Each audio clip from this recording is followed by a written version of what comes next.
Hello everybody, we're getting started in just a few moments here. Hello Aflad, hello Jack, hello Cabal, hello Catherine, hello Michaela, hello Marcus, hello Sean, hello Joe, hello Lisa. How's it going everybody?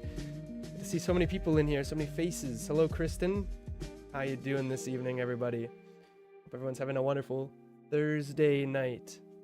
Marcus says, I hope Brennan styled his hair extra cute for us today. Dan styled his hair extra cute for you guys, don't worry. Anthony, hello again from Niagara Falls. Joanne, hello. Amanda, hello. Mac Lover, hello. Me Solo, hello. Dan just posted this on his Patreon. Oh, well, thank you, Dan. Appreciate that. Getting started in just a few moments here. Just the timer just reached 0. Just making sure everything's good. All right. Give me 1 second here. All right, Dan, I'm bringing us in here. All right, Dan, your mic is live. How's it going, everybody? We have the virtual hangout. Shut the fuck up. Oh, I'm live? Come on, Dan. That's not a way to greet everybody. This is how Dan and I communicate regularly when behind the scenes. It's just a lot of verbal abuse from Dan. But everybody, look at Dan's clean office. I don't know if have you ever shown people this this look in? Sean Lee, thank you for subscribing to the channel. Appreciate it, my friend. Well, on Patreon I have. Oh, I see. Well, for those of you who aren't on Dan's Patreon, this is a live look into his office, and he is wrestling right now with a box cutter. Okay, I posted you. Let me get this thing in my face. I posted you. What am I saying? Oh, I posted the link on my Instagram, Patreon, and Facebook. Oh, perfect. I thought you were gonna say you were exposing me or something like that. Posted some of those Polaroids we took back in the day. All this box. Look at this box. See, beautiful. See it? Look. For what? This is all that was in it. Oh my! Is that just ink for your prints? This. What? It's fine because I need a box, so I'm okay. Oh, let me turn this one off. Damn. No worries. Sorry, we're just getting things set up, everybody. Hello, Lisa. Hello, Nathan. How you doing? GMC new look. Going on. Oh, can I? You know what? I'll go I'll go to the.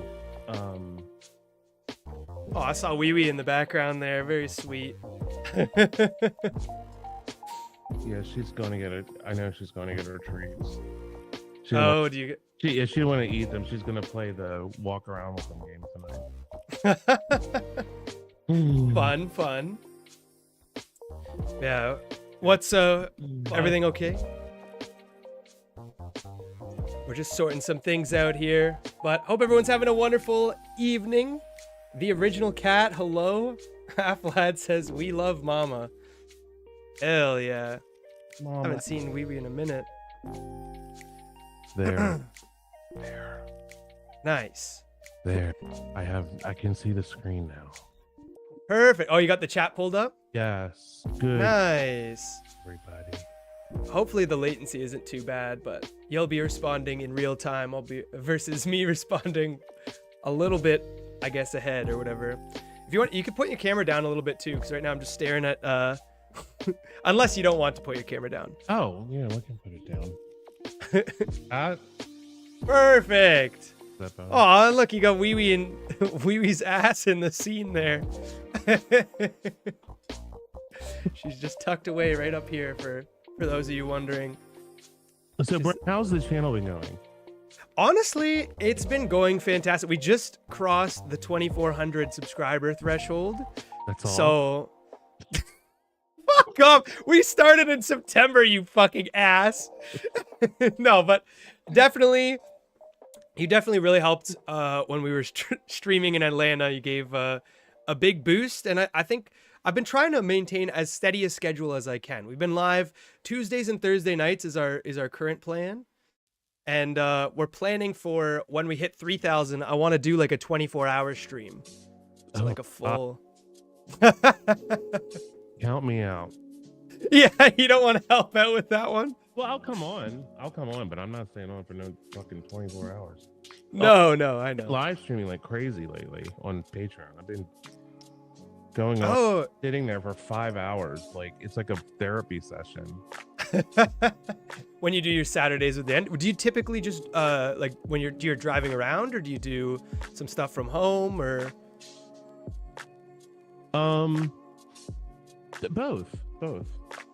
Nice. The therapy with Dan on his Film It channel. And I remember we just talked about a couple days ago, you just released some new art. You had your prints. Yeah, the prints came out, and it has been wild. Oh my god. I mean, it is 10 times more than I thought I'd sell.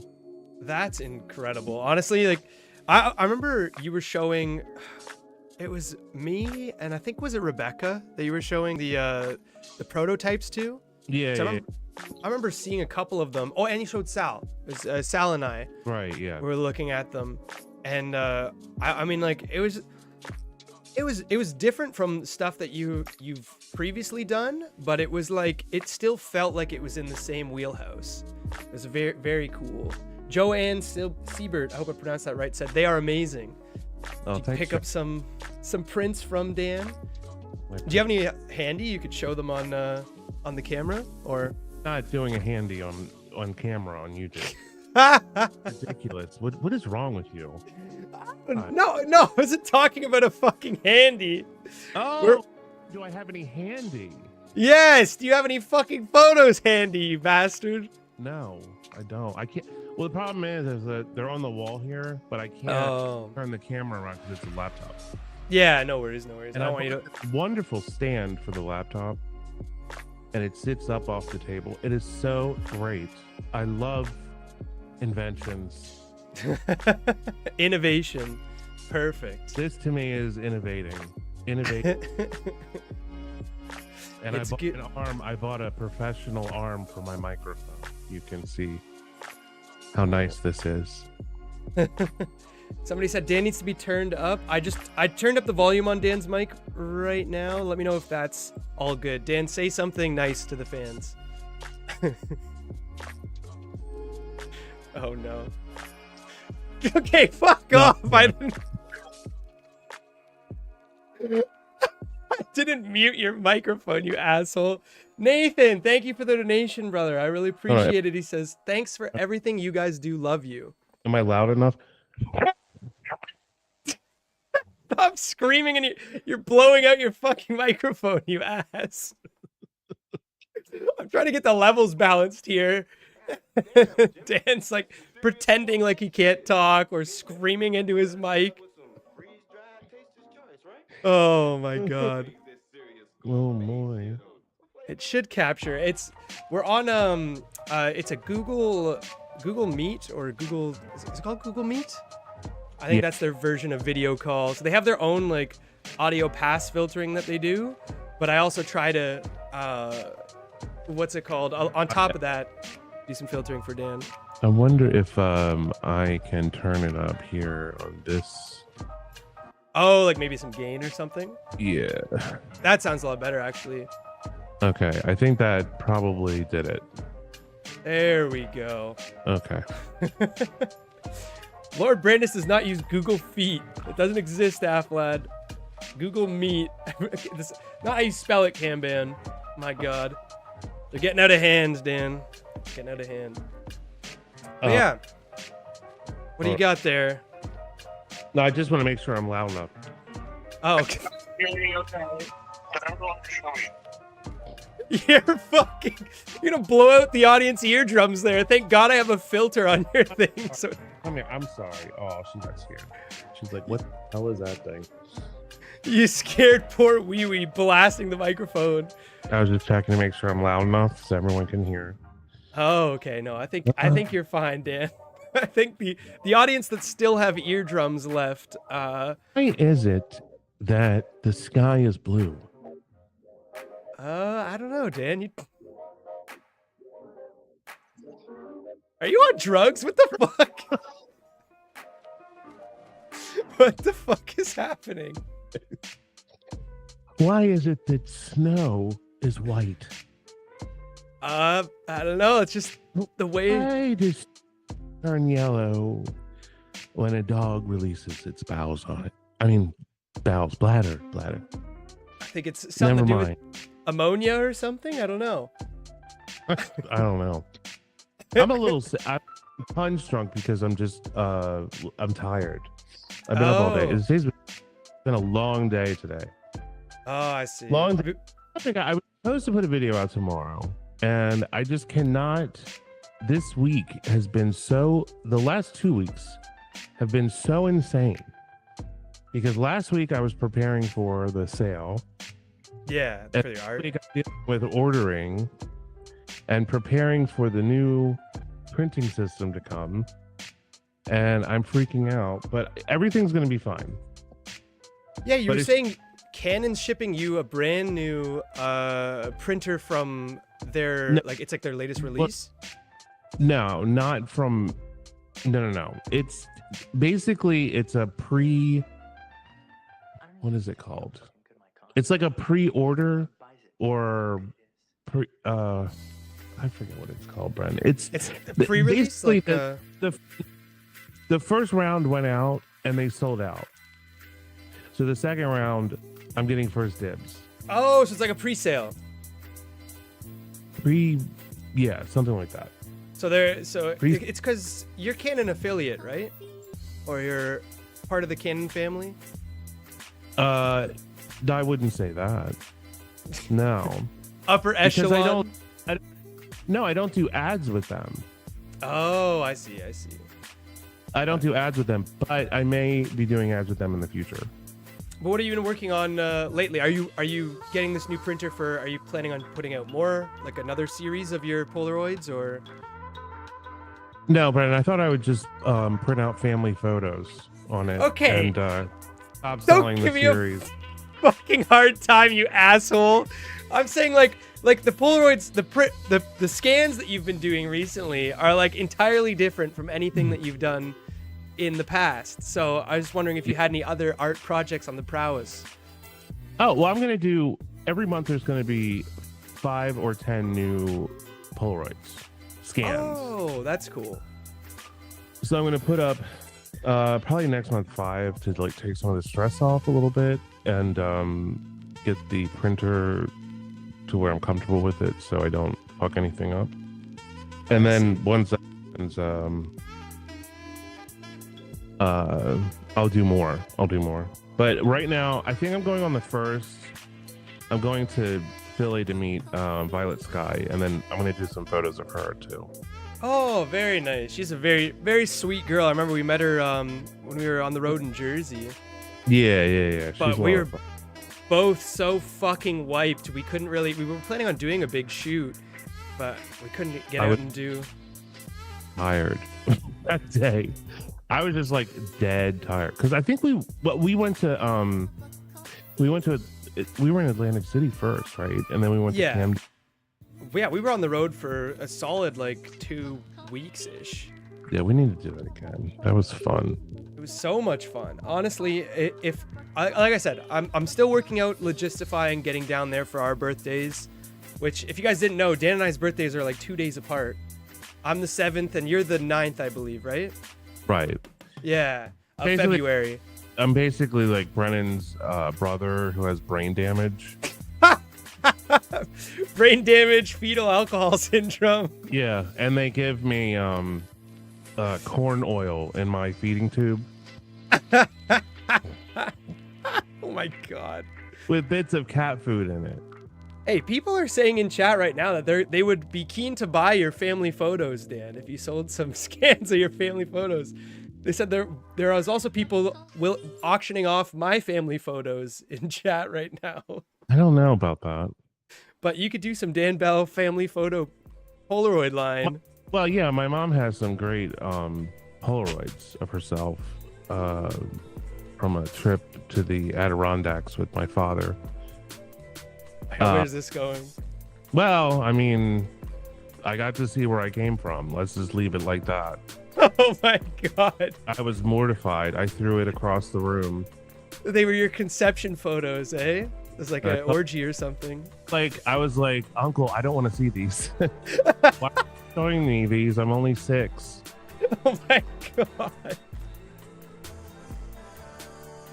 Why are you showing me these? I'm only 6. Can't believe you were that well spoken as a 6-year-old infant. I picture your uncle just like luring you down into the basement under like a dimly lit table. I got something to show you, son. It wasn't in the basement. That's ridiculous. Oh yeah. He was scared of the dark.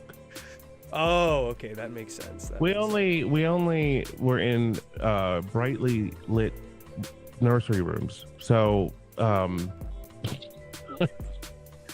where is this going? I can't. I have to. I don't know. You're trying to put it on some fucking weird tangent. Is a 6-year-old not an infant? People are saying that it's a 6-year-old infant with a question mark. When does the age of infancy stop? But I don't. Who cares? I know of it. I know I've left infancy. Fair enough. Sometimes I revert back to infancy, but pretty much I've left infancy. Oftentimes. But no, I was gonna say there was a guy actually, because he had heard that we wanted to do trips to Vegas and Reno. Let me get his because he messaged me on Instagram. I don't want to get his name wrong. It's The Explorer Returns, and I don't know if he's watching right now. And if you are, it's not Wayne Newton. You're a real one. No, it's not Wayne Newton, but he sent a bunch of really cool abandoned places all along the drive up, like over to Vegas and Reno. Oh. So if we wanted to film some stuff, he sent us like a whole list of pins that he had, and just like cool roadside attractions and stuff. Oh, so, that would be fun.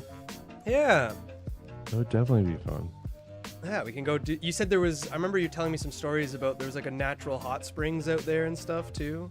Yeah, in between Las Vegas and Reno, there's a road that you take that goes through that town of Tonopah, the one where the Clown Motel is in the old Western graveyard, and there are hot springs on the way, and they're actually quite nice. They're not really that fun in the summer, but in the winter time when it's chilly, and you'll just see like a sign on the side of the road, somebody painted, and it says hot spring $5.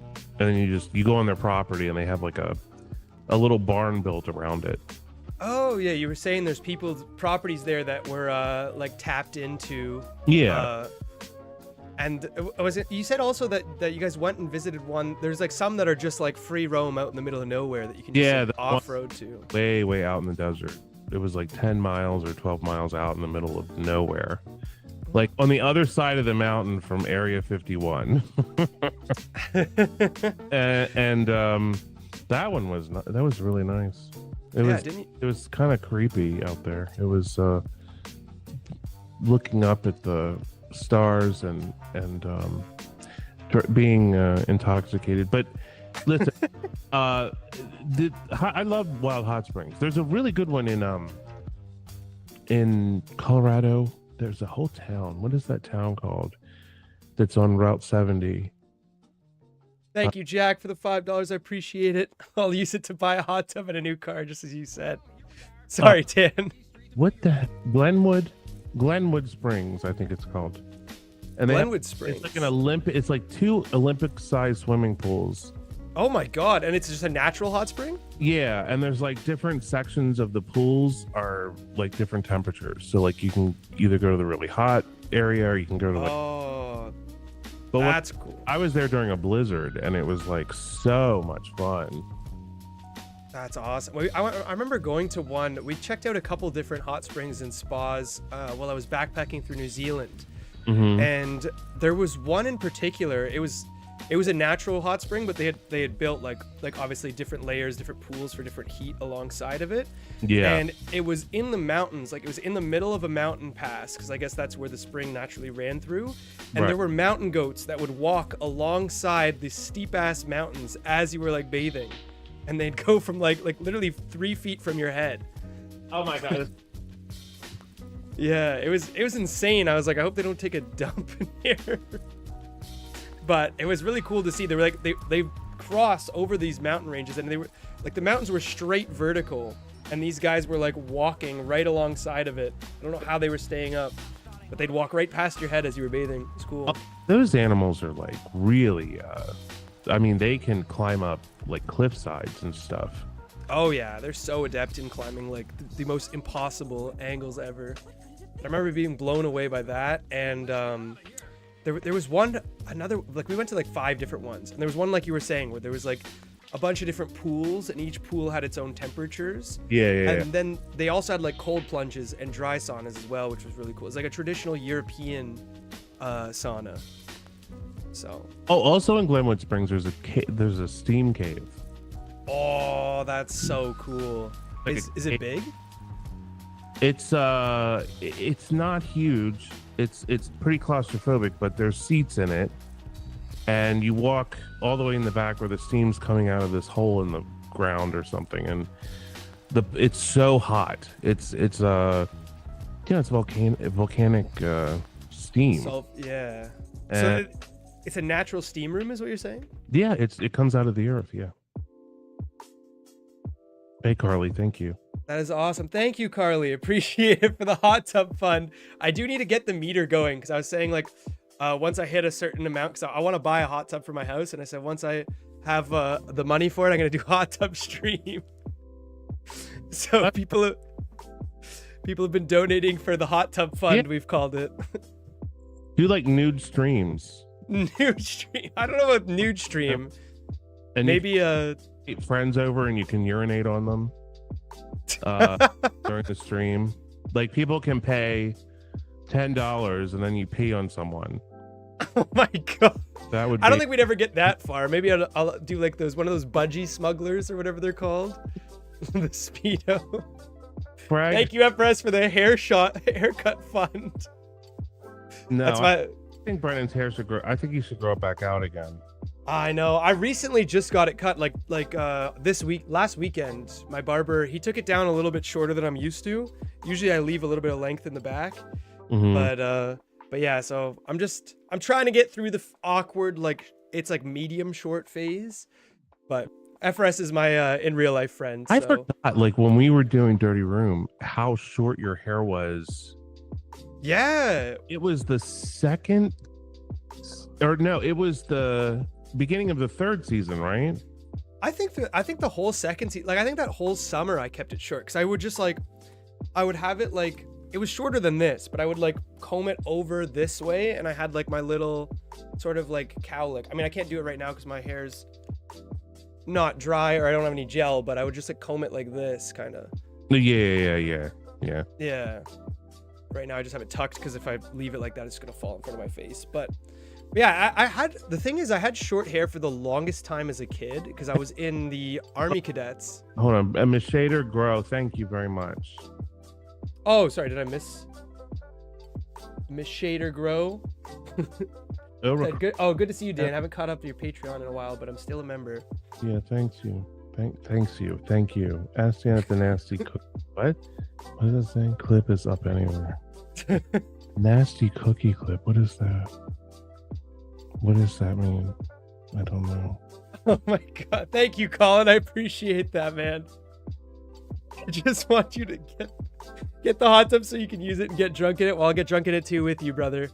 And as you see, we got the Beyond Fast. I put the new gifts in for a certain threshold. Did you see that, Dan? Oh, at the Royal Inn. Let me think. The Royal Inn cookie.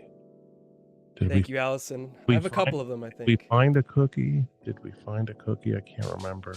Oh, the Detroit Royal Inn. It was. That's when. Remember, Dan? I had behind the movie, TV station. We found that bag of like used groceries, and I took out the cookie bins, and they all said no on them. Like the mold said like no all on the sides, and I was like, it says no, but all I see is yes, and I took a bite. Oh, is that what they're talking about? I don't even remember. Yeah, that was my first time on the show. We were just like background characters, and I remember because like Jake and I were trying so well just to stay in the shadows or stay against the walls, because like Jake is like, this is our first time meeting Dan. Let's not like step on anyone's toes. That was silly. Yeah, but I mean, at the same time too, like we didn't know you that well. We didn't want to just like dive into your show and be like, hey, look at us kind of thing. We just wanted to let you do your thing, you know? Well, that was also my thing. That was horrible, that motel. That was, I think, arguably the worst one we've ever reviewed. And that was when the first time you guys found live bed bugs and you let Jake feed on Jake. Right. And roaches. And remember the fan in the bathroom with that gook on it that you could peel it off in like a... Yes, it was like it was like the fan was growing earwax. Oh my god, that was awful. That fan had not been cleaned in decades. Yeah, it was absolutely fucking disgusting, and there was hair stuck to the ceiling. And the one thing that stands out so much in my mind, do you remember, Dan, when we were on our way out of, like, first off, that motel had every single like stereotype of like a sketchy motel, but on our way out, when we were walking down the stairwell to get to the front door, there was a pool of blood down the stairs. Yeah, there was like a pool of blood in the stairwell. It was fucking crazy. Like, not enough to be like drug use. It was like somebody got stabbed or shot or something. That place was so awful. I felt so... When I went in, there was a lady in front of us, this old lady, and she had her feet were just cracked. I mean, they were like really dry, and her toenails were like, they must have been like 3 or 4 inches long, because I guess she had mobility issues. Yeah, toenails, and her feet just looked, I mean, it just looked horrible. And that poor old woman having to live in that place. I mean, I'm really glad we did that show, because it shut down. I mean, the place was shut down, and social services came in and rehoused everybody. So, they got places to go and live. But like that news report where the woman is with her baby and she's like, I think this is great because I don't have to worry about her anymore, and I don't have to look and see if something's biting my baby. Yeah, that was so sad. Or like when the camera team came in and they were talking to the owner, and he's like, oh, No, like they're like, are you gonna make any repairs now that you like your motel's been like exposed? He's like, what repairs? The thing is fine. And then the guy pans up to the ceiling and it's like falling down behind him. He was what a scumbag. I know. Carly, welcome to the family. Thank you for becoming a channel member. And Colin, thank you again for the donation, brother. I appreciate it. Welcome. My whole heart goes out to you. But yeah, sorry, Dan. And you'll notice that Brennan only thanks people who leave $20. So what? You guys that left $5 and $2, Brennan's already forgotten your name. That's not fucking true at all. Back with a little more money and he'll talk to you and remember your name and say thank you a couple of times. Oh my god. Colin's smart. He's smart. Colin is smart. He's like, I'm going to get Brendan to say my name a few times. Shut the fuck up. Those who left bus fare, you better take a walk. He ain't saying your name. Oh my god. I'm just happy that everyone's here viewing, hanging out, having a good time. Donations are definitely not mandatory at all. They're appreciated, but absolutely are. If Brennan did not get them, he would definitely not be live.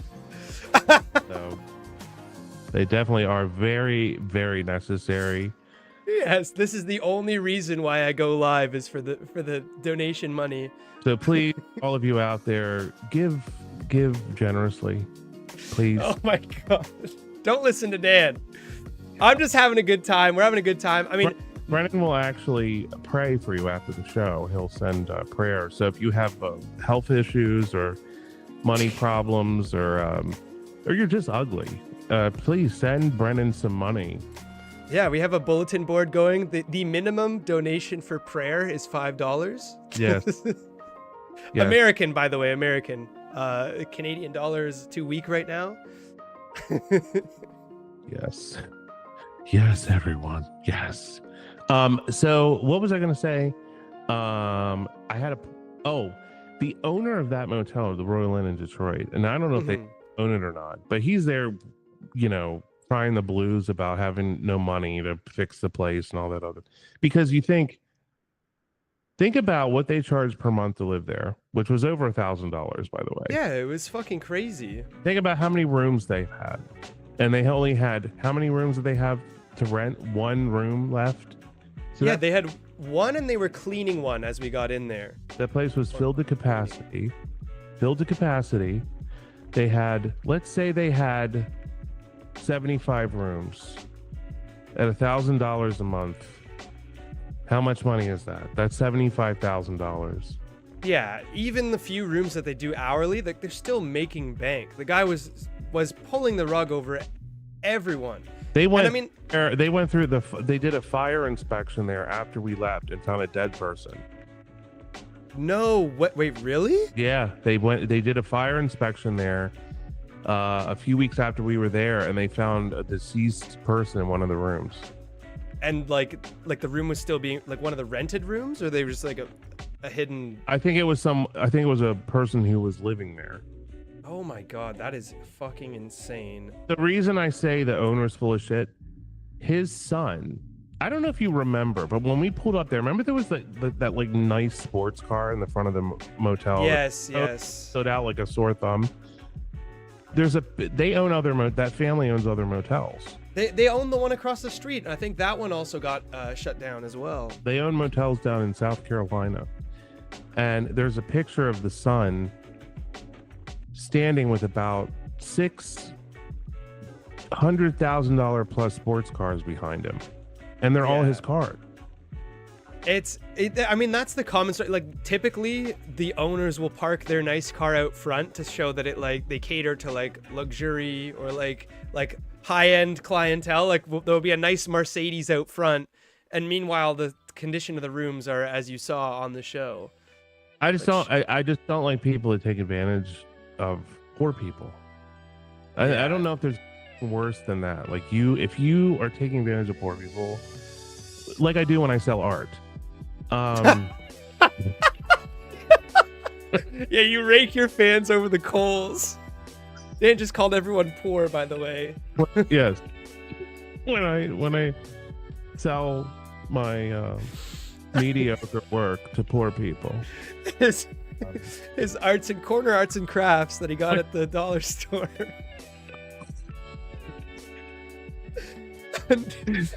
Dan's next installation is going to be his popsicle stick sculptures. Starting at $1,000. I made a sculpture out of food stamps. I used a paper mache paste out of court records and food stamps. There's vouchers. No. Anyway, I'm just saying, so people who take advantage of poor people like that are just sick. I mean, and we see it all the time when we go to these places. Yeah. No, and that was the point of the show. The point of the show wasn't to make fun of somebody's current living conditions. We never really showed the residents at all in the places. No, I don't. It's not about the socioeconomic aspect of people living in a motel. That has nothing to do with the show. The show is only about how crummy the room is.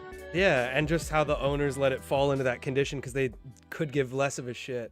Dumbo says they painted the new Royal Inn millennial gray, so everything is okay now. They should just set that place on fire, as far as I'm concerned. It would be doing the community a service. Colin says, ask Dan what's in the lockers behind him. Well, nothing. It's kind of ominous, Dan. You want to care to elaborate? It's just supplies. It's art supplies and pen, paper, and ink. Why do I hear a small child screaming for help in the background? That's not in my room. That's not here. Don't fucking tell people that. Don't fucking tell people. You don't know where I live. You don't know what I've been through. Well, see, guys, before, if you guys, this office was a literal disaster. I mean, it was horrible in every way, shape, and form. I had, let's see, 1, 2, 3, 4, 5, 6 tables in here. I had no cabinets or shelves, so everything was on a table, and it just piled up high. And then I got so irritated, I just started throwing trash on the floor.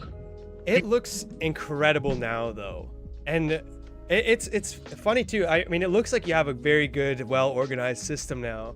Yeah, but yeah, totally. Because like podcasting used to be part of a table. Now it's just part of this console right here. So I got the computer, the iPad, mic, board, arm.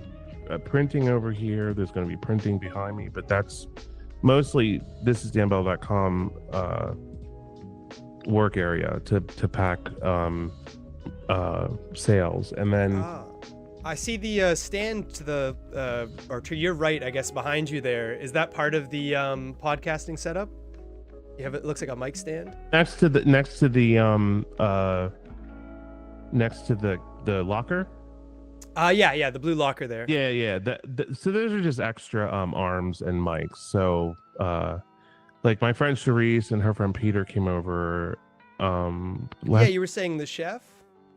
Yeah, Peter Serpico, and they came over and we did a podcast together. That was fun. Nice. Did you try any of his dishes?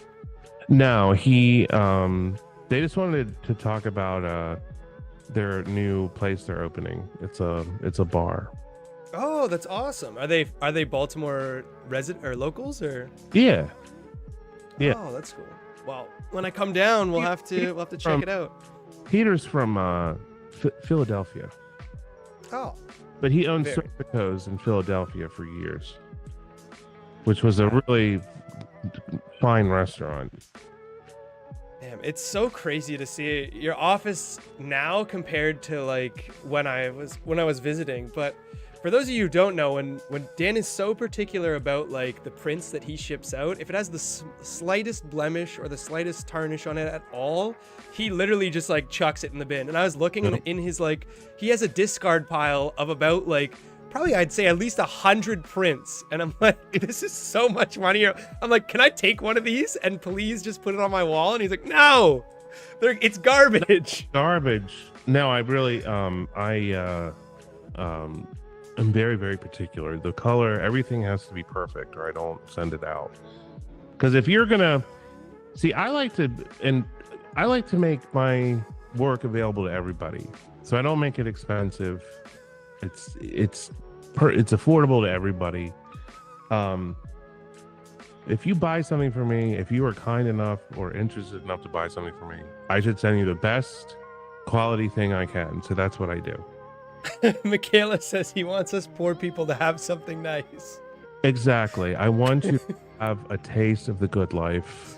It's gonna be the only thing hanging on your wall. Yeah. These photos look a photo of a dilapidated building looks fabulous inside of your cozy mobile home. Oh my god. You fucking ass. I mean, it's beautiful to have a collection of these hanging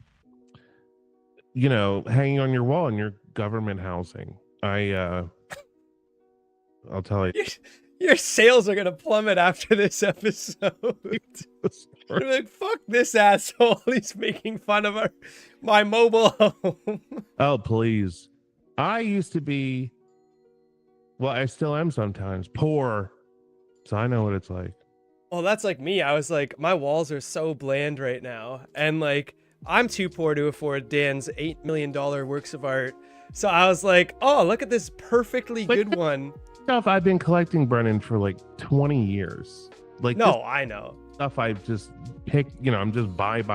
It's taken me years to get all this stuff. No, I'm talking about like I'm too poor to afford one of your like Rolling Acres pictures or something like that. I was making a joke about that. So I'm going in this discard pile under your table where it looks perfectly fine. You're like, Brennan, if you need artwork, I would totally hook you up with some stuff. No, I was just kidding. I was just making a joke that Jesus, I had no idea that you actually wanted one. I never I think your stuff is fantastic. All right, well then I'm gonna hook you up. Aw.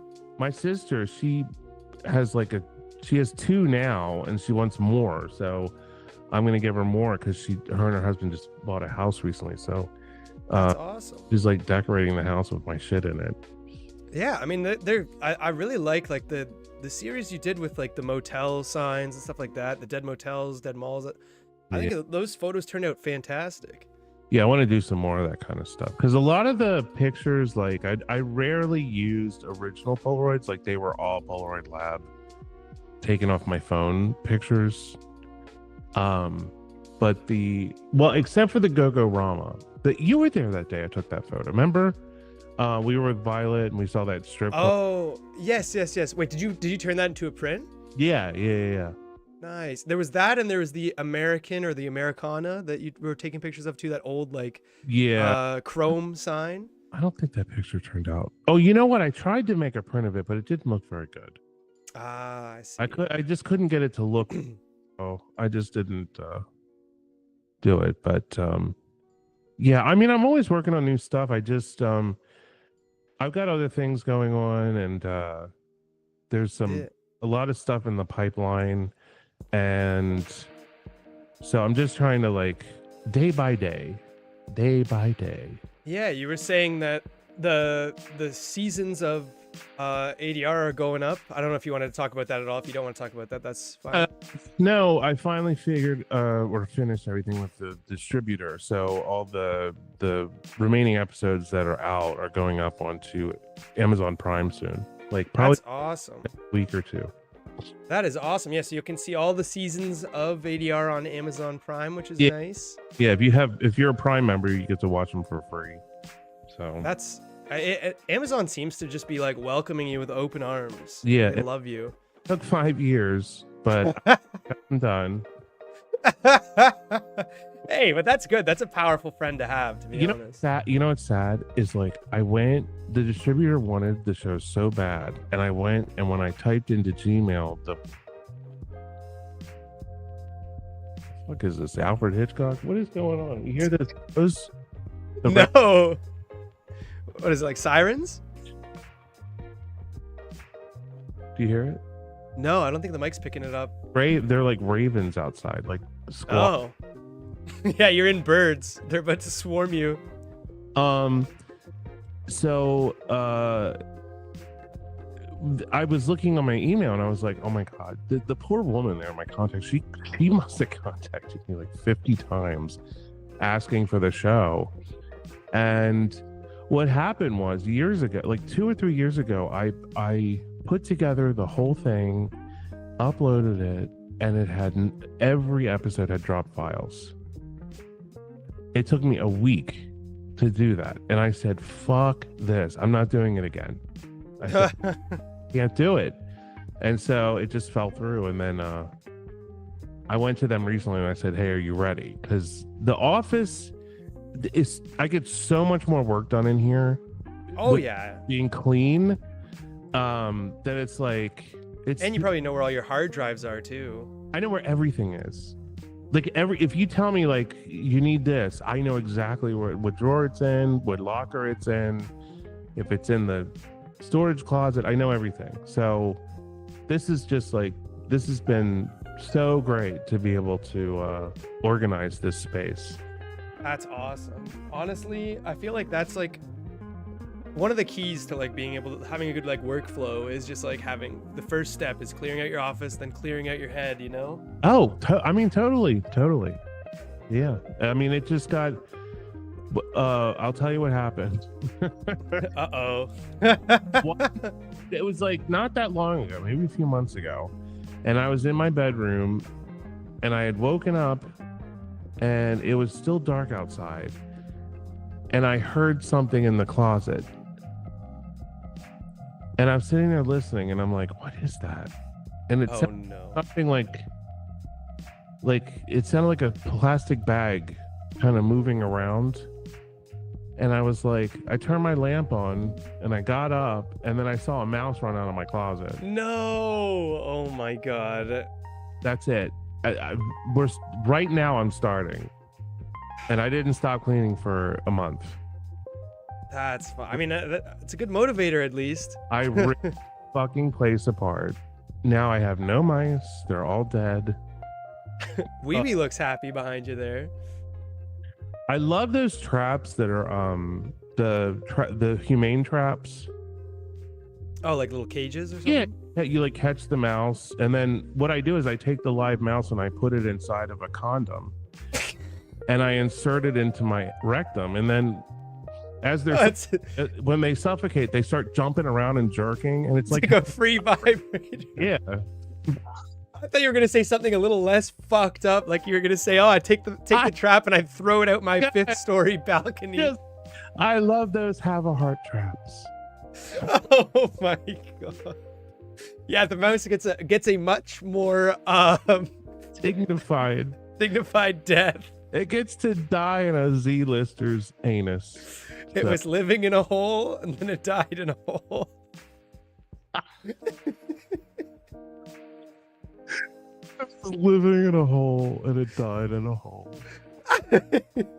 Applad said, "You're just trying to keep them warm in the winter time." Jesus. One thing I did want to touch upon is Brendan and I, when we did those. That prison in Newark. Oh my God, yes. That was the craziest shit I have ever. Like I'm like, well, welcome back to the party, because I hadn't done that in so long. I hadn't gone to any abandoned places. So, did we? Yeah, we did the hotel second. Yeah, but yeah, that prison, because yeah, we did the motel. It was on our way back, because remember we were debating whether we were gonna sleep in that motel or not. Yes. The Friendship Motel or whatever it was called, where they had the naloxone. When we got there, I took a nap. I dozed off for a little bit, and then you're like, Dan, you get a live stream. Please.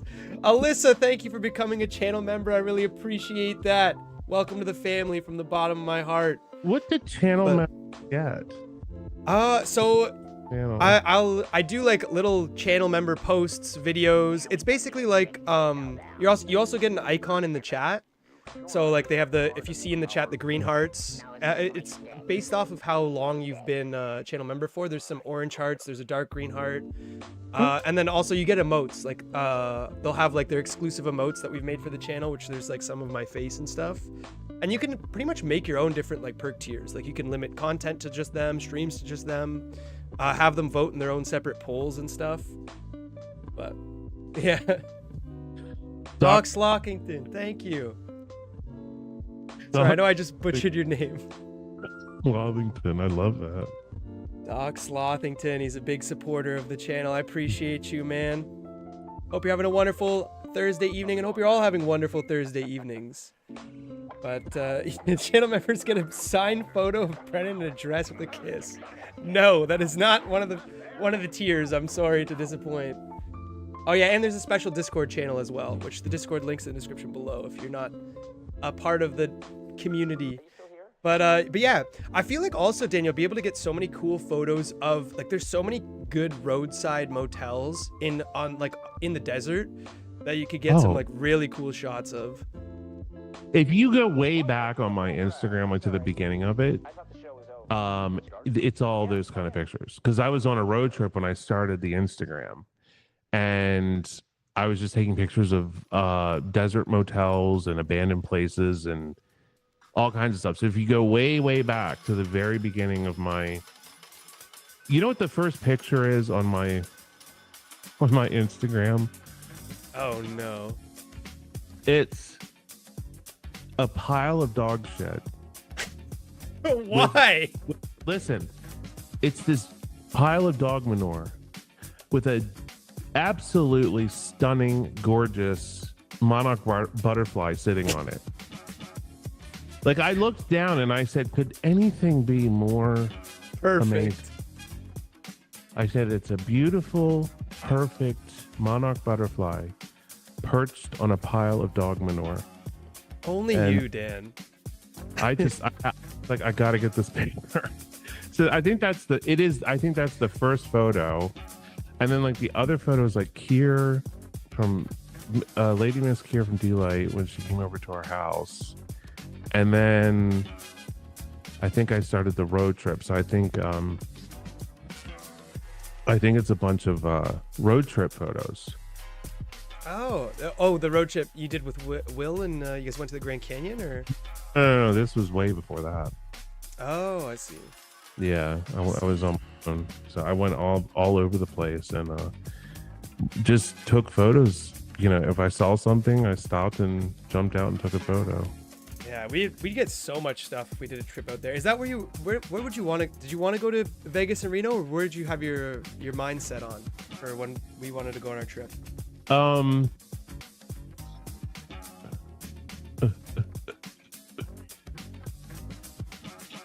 Colin says it's the Grand Canyon Dan's ass. I really want to go to that town in Washington State or Oregon. Is it Washington State? The Bluff Creek town where the whole Bigfoot thing happened. Oh, yes. What is it called? I forget that. Is it called Blackwater Creek or what? Bluff Creek is what it's called. Bluff Creek. But there's a town up there, and I can't remember the name of the town. But it's only like 4 hours from Reno. Let me see if I can look it up. Here, wait. Bigfoot. It's affiliated with Bigfoot? Yeah, I mean, it's famous for the Bigfoot, for that film that those guys did back in the 60s of the Bigfoot, like, walking. Is it Willow Creek in Humboldt County? Willow Creek sounds right. Yeah, it's saying that's the Bigfoot capital of the world.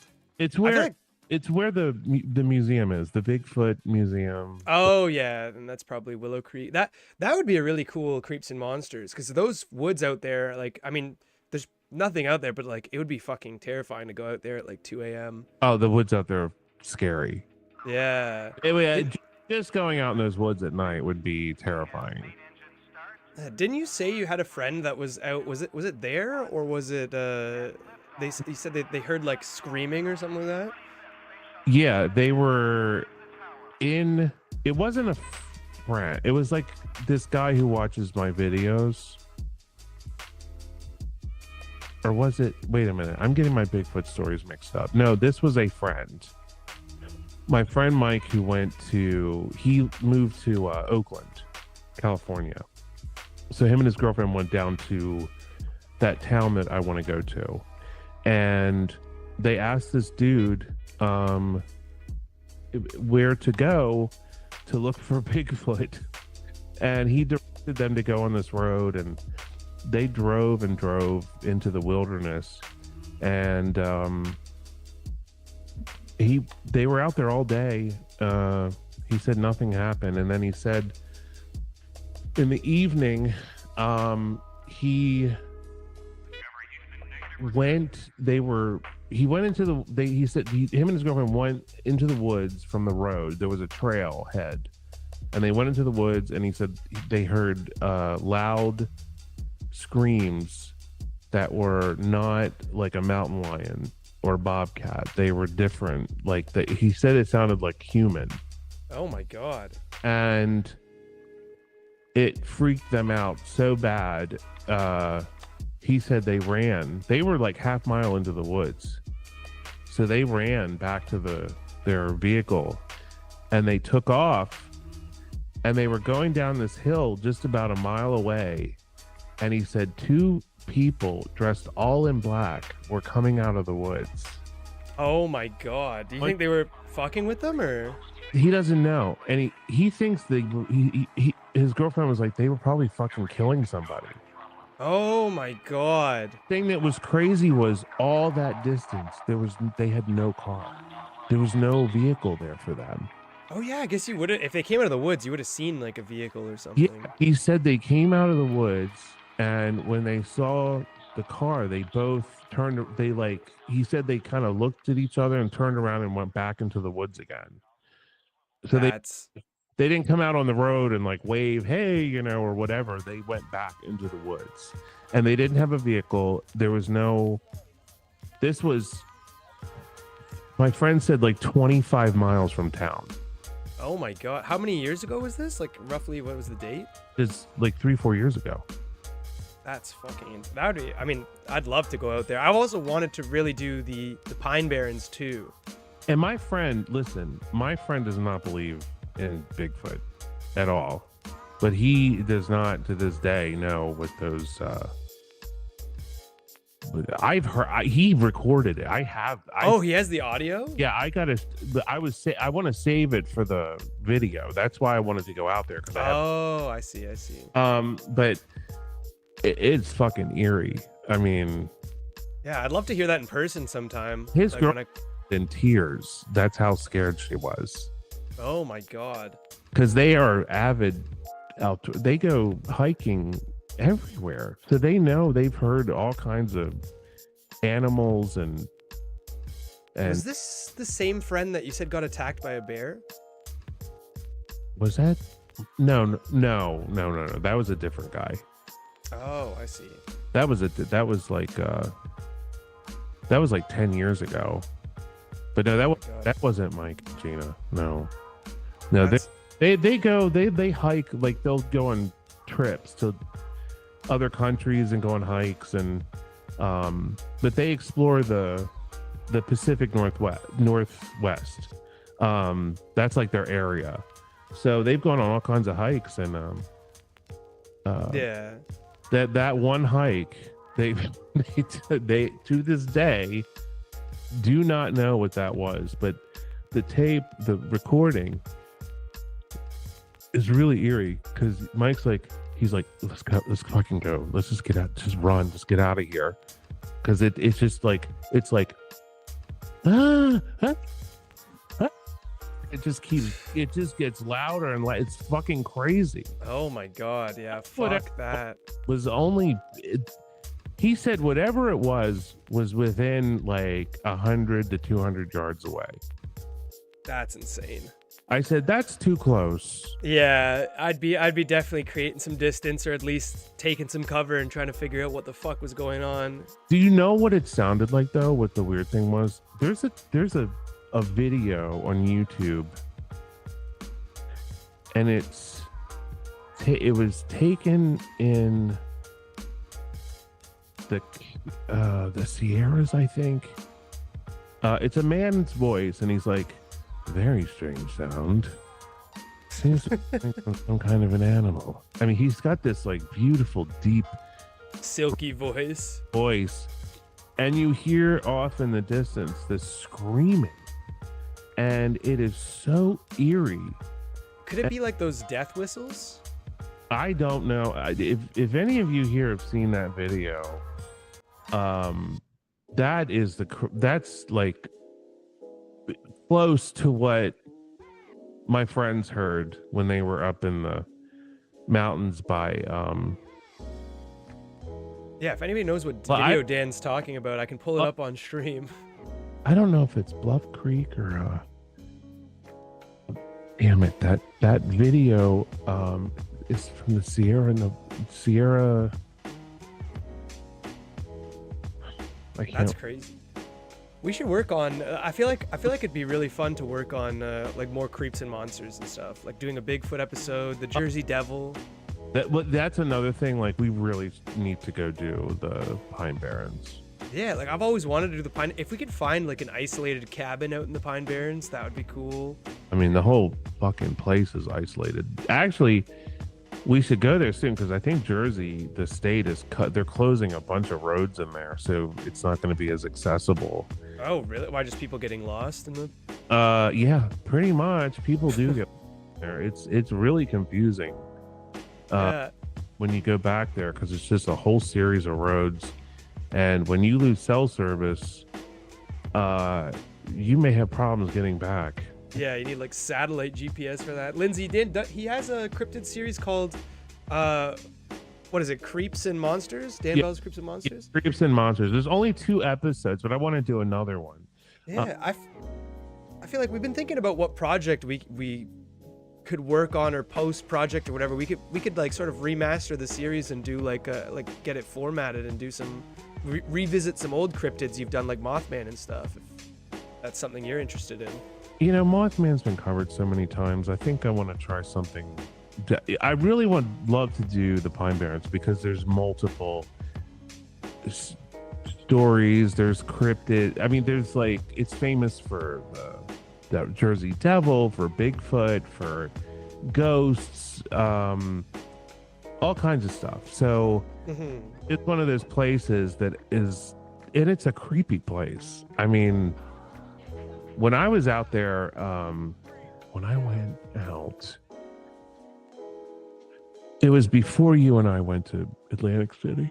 Oh God, excuse me. Is this when you were doing Blackwater Creek or whatever it's called? What?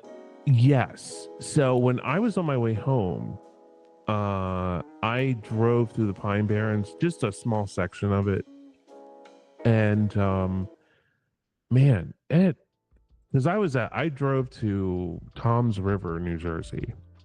So once you start heading west from Toms River, you go right through the Pine Barrens, and there's roads all, you know, where you can just turn and go back on these dirt roads back into the woods. And I just picked one, and it's creepy. It's a creepy place, and the thing is, like, it's dark. And the road, you don't hear it. The sound of the road disappears. Jeez. And the forest is so thick that it blocks the noise. So you're in there and you hear the wind blowing through the pine trees. And it's oh my God, eerie place. I don't know, it just creeped me out. I stopped and got out of the truck, and I was just walking around, and I'm like, Christ, this is really a creepy place, especially the wind. Blowing through the pines was just, have you ever heard wind blow through pines before?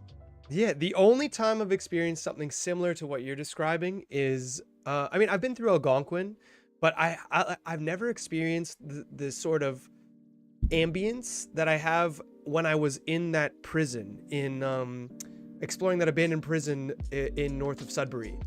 It honestly sounded like because like the wind was blowing pretty heavy that night too, and like there was just it sounded like I was in the middle of a city, but all of the city noises were animals and forest sounds, like birds and wolves and coyotes and shit. And it was so incredible because it was so alive. Like the forest was so lively right until dawn broke. And I'm wondering if that's like similar to what you were hearing. It just was odd because it didn't seem like I was that far from the road, and the road was very busy because it was just about 4 p.m, so it was starting, rush hour was starting. And that wind, when I heard the breeze going through the pine trees, and I looked around at the trash people had dumped, and I said, "Whoa, I loved stuff like that." You know, for me, that's great. I thought, "Oh my God, I love this." You're in your comfort zone. Yeah, but I understand why that place has such a sort of a dark reputation. Yeah, and I mean, it's so expansive. I remember you showing me the Pine Barrens on satellite, like just on Google Maps. It's insane. It's like, I think it's like 1 million acres or something. It's huge. Yeah, like I never understood the full scale of it until you showed me that. Which do you think is a more has a worse reputation or a worse history, Leakin Park or the Pine Barrens?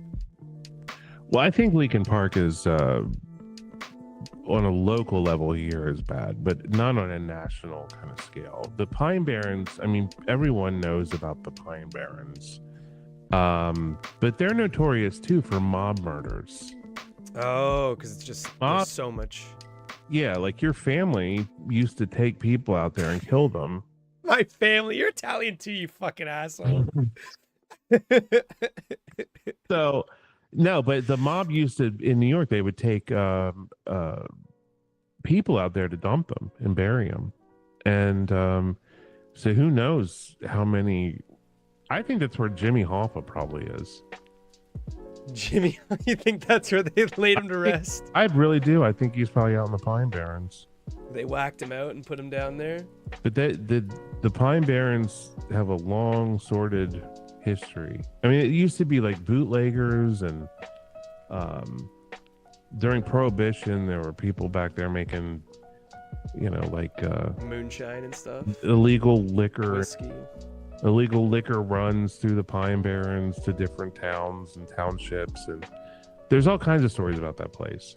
Leakin Park doesn't have that rich of a history. It's just, it was land donated to the city back in, I think, the turn of the century, something like that. Maybe in the 1920s, I don't know. And then everybody started ending up dead there. And yet there's still that community of old ladies that's trying to fight that it's a safe, beautiful park. Favorite organization, the Friends of Leakin Park. They love my work. Haven't they like attacked you or like tried to berate you online and stuff? I've gotten a few nasty emails from people, yeah, that were just like that. Well, I get people who are incensed that these like people who love Baltimore, and they're like, oh, they only point out the fabulous stuff, and it's like they don't get it. Like, well, it's journalism, it's documentation. It's not like you're trying to spin some sort of narrative. They don't understand something.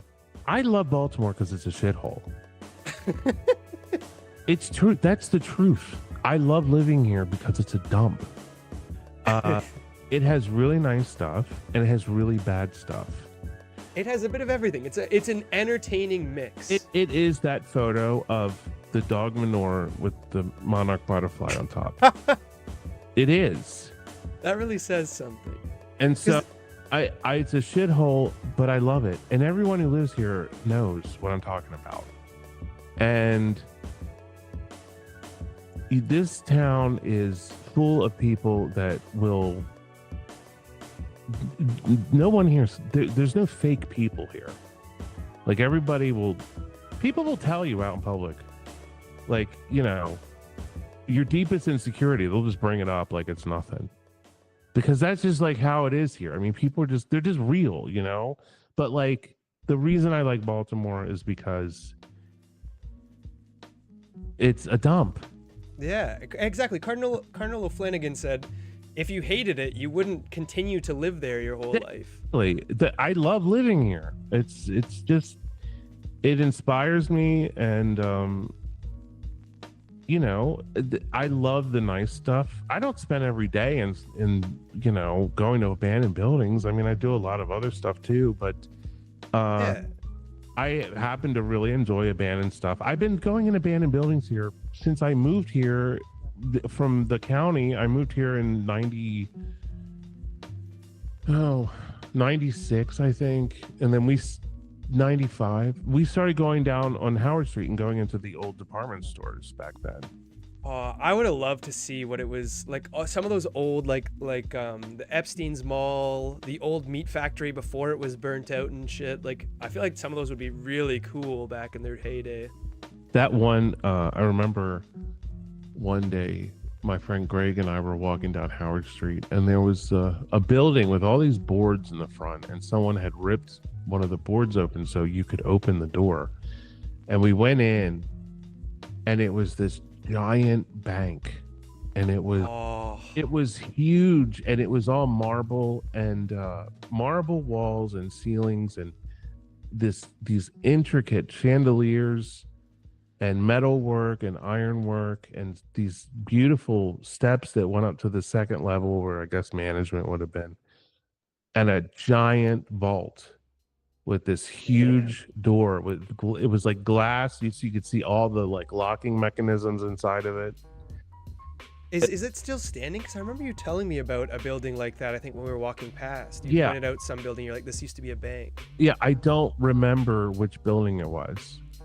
I know I know it's still down there, but it's not. It's probably something else now, because all the buildings that were falling apart and stuff, they've all been redone, and they have stuff that people are renting them now.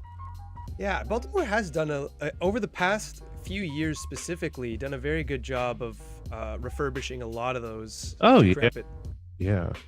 That was just like it's crazy because like when I started filming like 10 years ago, when I started going around Baltimore and filming stuff, there was stuff everywhere. Like it was everywhere. Oh yeah, Urbex's haven. I mean, the coolest fucking places too, like the Uplands and the Children's Asylum and the Meat Factory, and yeah, I mean, shame. It was crazy.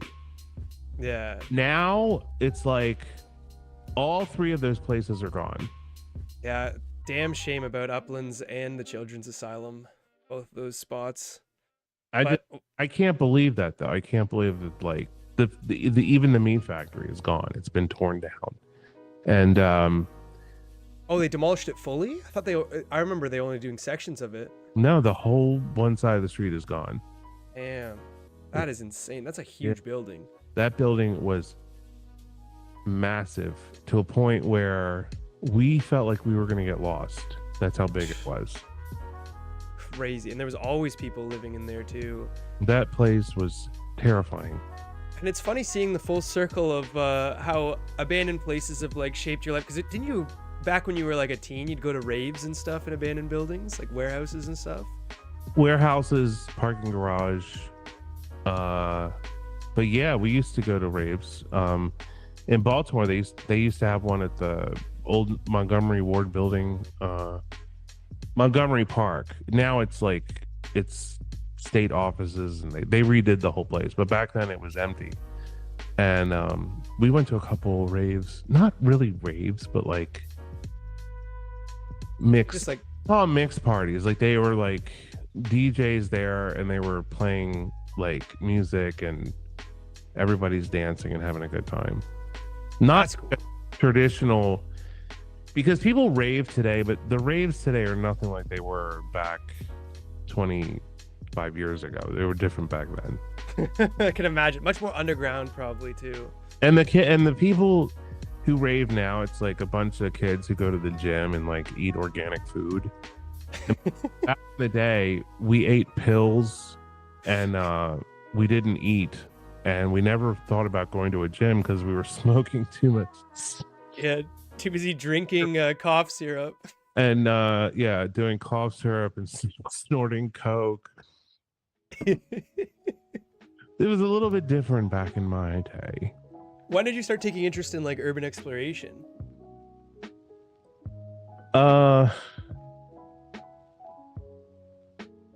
There used to be an abandoned chicken coop behind my parents' house, and I used to go to that all the time. And then we went to a horse farm that's now an ugly neighborhood. We went there, that was abandoned, and I really enjoyed going to abandoned places. With my cousin, he was older than me. We used to go looking for abandoned places when I was just like 10, 11, 12. Something. Damn. So I've been doing it for as long as I can remember. I just didn't, like, I was saying the other day on Patreon about urbex channels on YouTube, and it's like we all did. You did urbex, Yeah. But what are the channels now that are like still doing it and doing it really well? And it's the proper people. Yeah. Oh yeah. Well, they were I'd say one of the originals of urbex. Right, but they've never ever got boring. No, and it's because I think a big part of it is a lot of the channels started falling off, and as soon as they start not hitting their view counts that they're comfortable with, they turn to ghost hunting. Yes, they all did that. And I feel like that's where a lot of channels fell off. That's why I feel like you never sold out there. The proper people never sold out there. I never sold out there. I'm thinking of some other channels. Bros of Decay never sold out. Jake, there's just a small pocket of channels that didn't turn into ghost hunting, and like a lot of people, I feel like there was like this format that was developed where it was like almost like the vlog style, where it's like, hey guys, today we're gonna be in this, like they turn the camera on themselves versus focusing on the actual location and its history. And I feel like there's a lot of those guys. I'm not going to shit on them for trying to make. No, you know what I mean? I'm not shitting on anyone. I'm just saying, like, the new wave of urban exploration channels is just like, it's different than what it was. Totally. Nobody watches it anymore. Mm-hmm. Like, you have to be one of the OGs to get views. I see all kinds of urbex channels and young people who are doing urbex videos that are really good, and they have no viewers. You know, I'll pop in the comments and be like, oh my God, this is a great video. And they go crazy. They're like, oh my God, you know, and, but they're doing great work, but it's just the views are just not out there anymore for that stuff. And everything's been done. Kate Rose, you guys are talking about my channel. No, I wasn't trying to like shit on anyone or anything. I was just saying for like paranormal stuff, I'm saying like the people that oversell, like, oh, did you guys hear that? It's a ghost. Hey Rose, I know your channel. I'm just kidding. Man, you fucking ass. Kate Rose, I'll check out your channel after the stream. I'll toss you a subscription because Dan's being a dick. Okay, I had to. Classic Diva Dan. No, but I'm not against ghost stuff, but the thing is, and if anyone out there has ever gone ghost hunting before, it's quite boring. There's nothing exciting about it. And when you're doing ghost videos every week, I mean, these people, it's just like the utter desperation for excitement is, you know, it's like the titles just get crazier and crazier. I went to the demon's nursery room, got raped. I mean, it's like, oh my God, there goes the stream. They'll do anything for people to come see this stuff, and it's just like, my God, I just couldn't do that.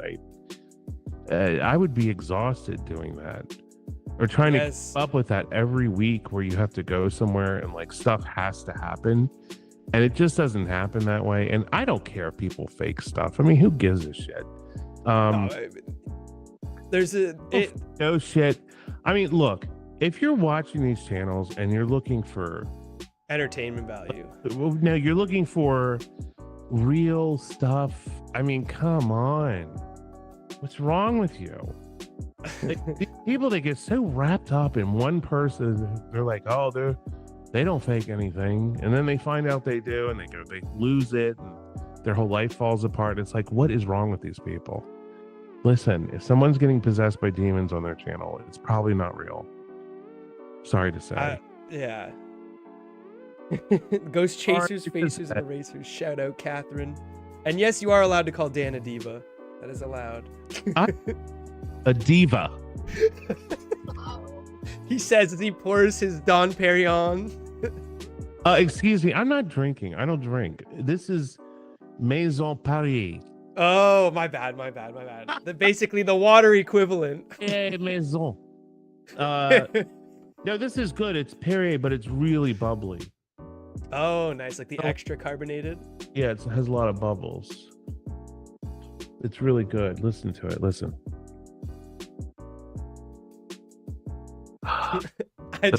Lovely. I think we just picked up your breathing there. I don't know if we got the the carbonization.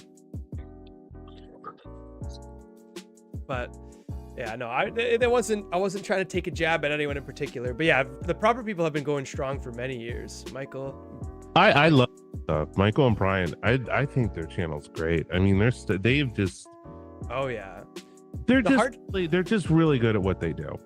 And the hardest part, I feel like, because and I feel like a trap that I sort of fell into with Uncharted Travel is I found in my head, at least, I was playing this mental game of always trying to outdo my next video.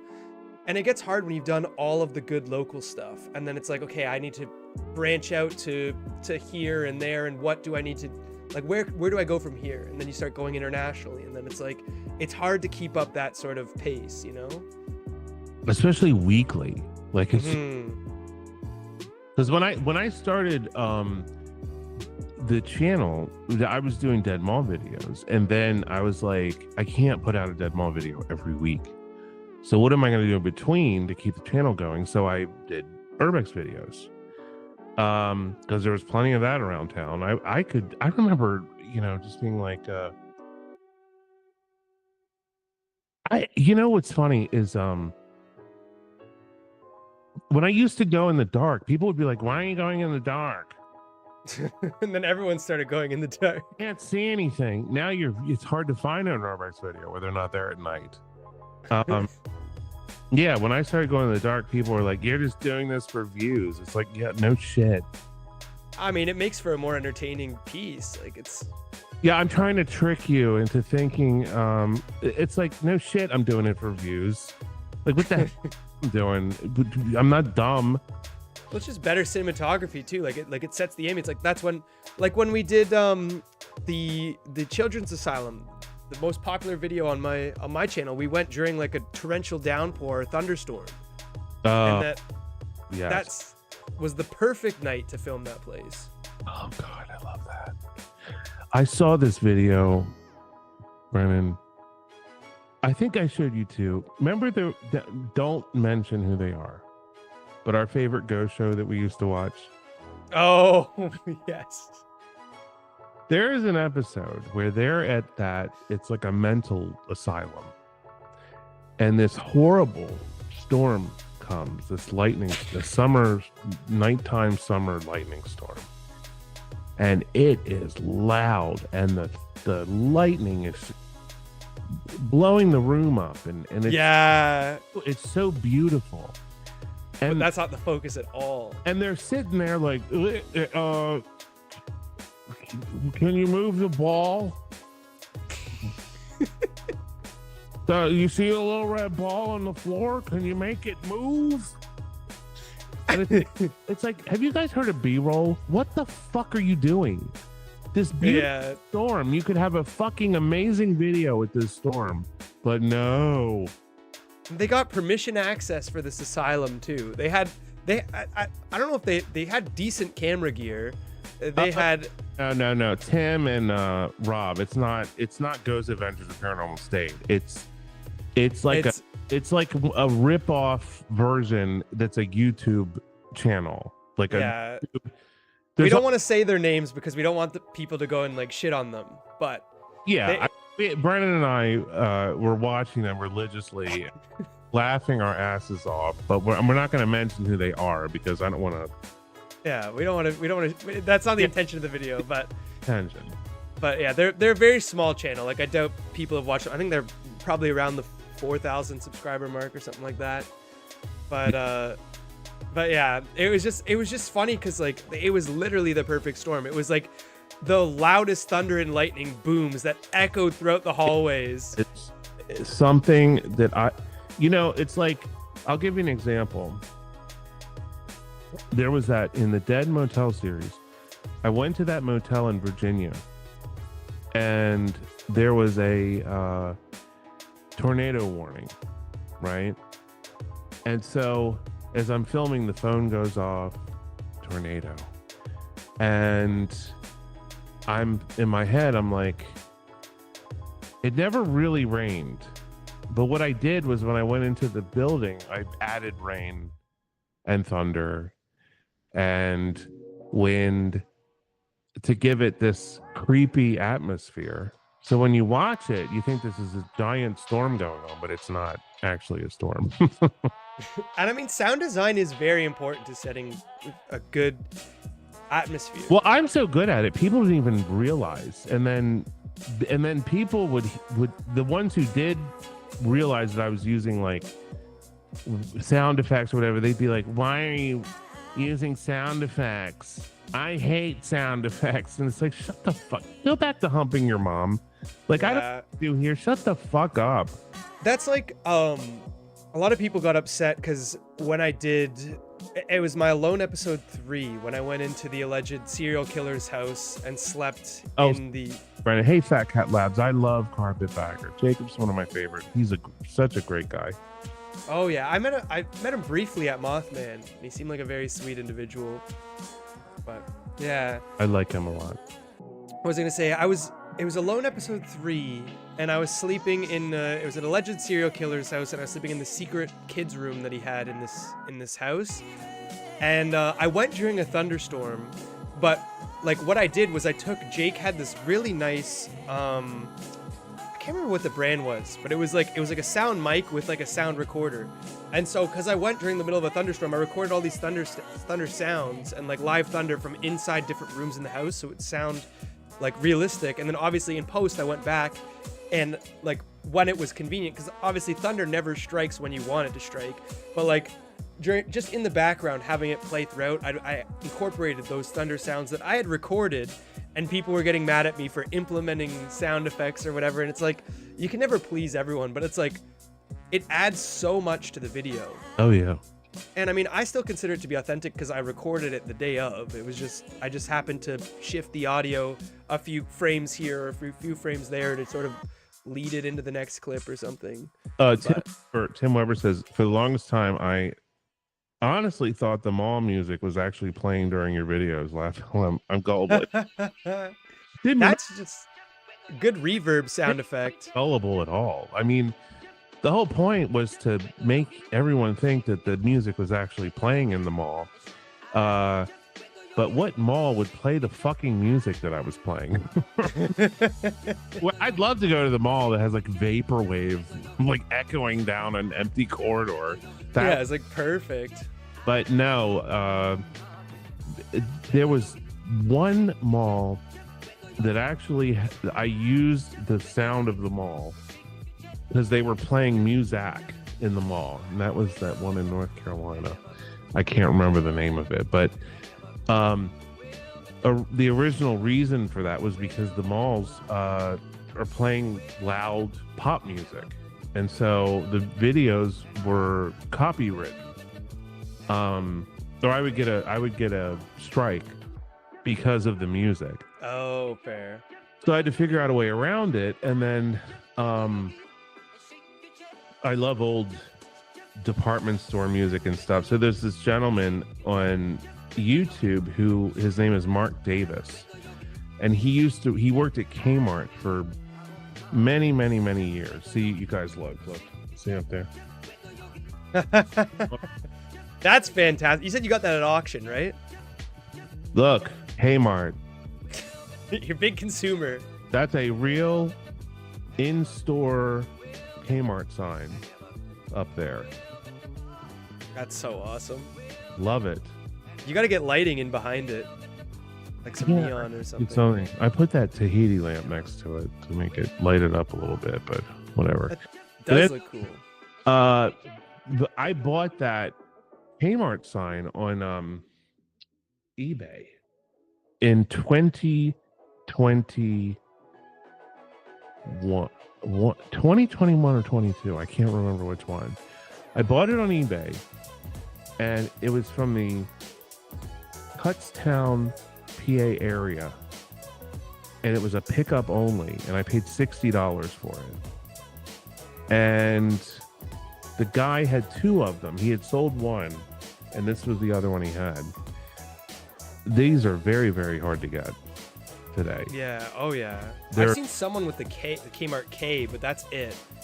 The Kmart sign's an in-store sign. That is, I don't even know if you could find one, honestly, because the Sears Corp instructed all the managers to take all the signs, destroy them, and throw them in a dumpster. So you had to destroy them and then throw them in the dumpster. Because it was their proprietary, like. Exactly. So they didn't want people getting these signs, and these were boosted from this guy. His cousin worked at the store, so he was, I guess, one of the people who were supposed to destroy the signs, and he didn't destroy them. He put them in his car. So they pulled them. So that's I am so grateful to have that sign. When I bought that, I had been looking for one for over a year, and I had tried to buy signs in the stores that I was going, the closing down stores that I'd gone to, and I could not get one. And hopefully this one popped up, so I was able to get it. I think it's crazy that companies will destroy their like property and stuff like that just so that it doesn't fall into someone else's hands, instead of selling it off or repurposing it into another store or something. Because like there was, I can't say too much about the documentary that I was working on with Jake, but we were filming in this mall, and there was a cheesecake factory, and it had all this beautiful like sculptures, murals, all this stuff, and like handmade like fabricked booths and light fixtures and crazy stuff. And the Cheesecake Factory actually hired a guy to come in there and spray paint over and ruin all the murals, all the lighting, take a bat to the lights, take a knife and slash all the seating up, because they didn't want people reselling it or salvaging it or whatever. And it was just such a waste of Jeez, that's something else. Yeah, like they literally they hired a vandal to trash the restaurant, a professional vandal to trash the restaurant.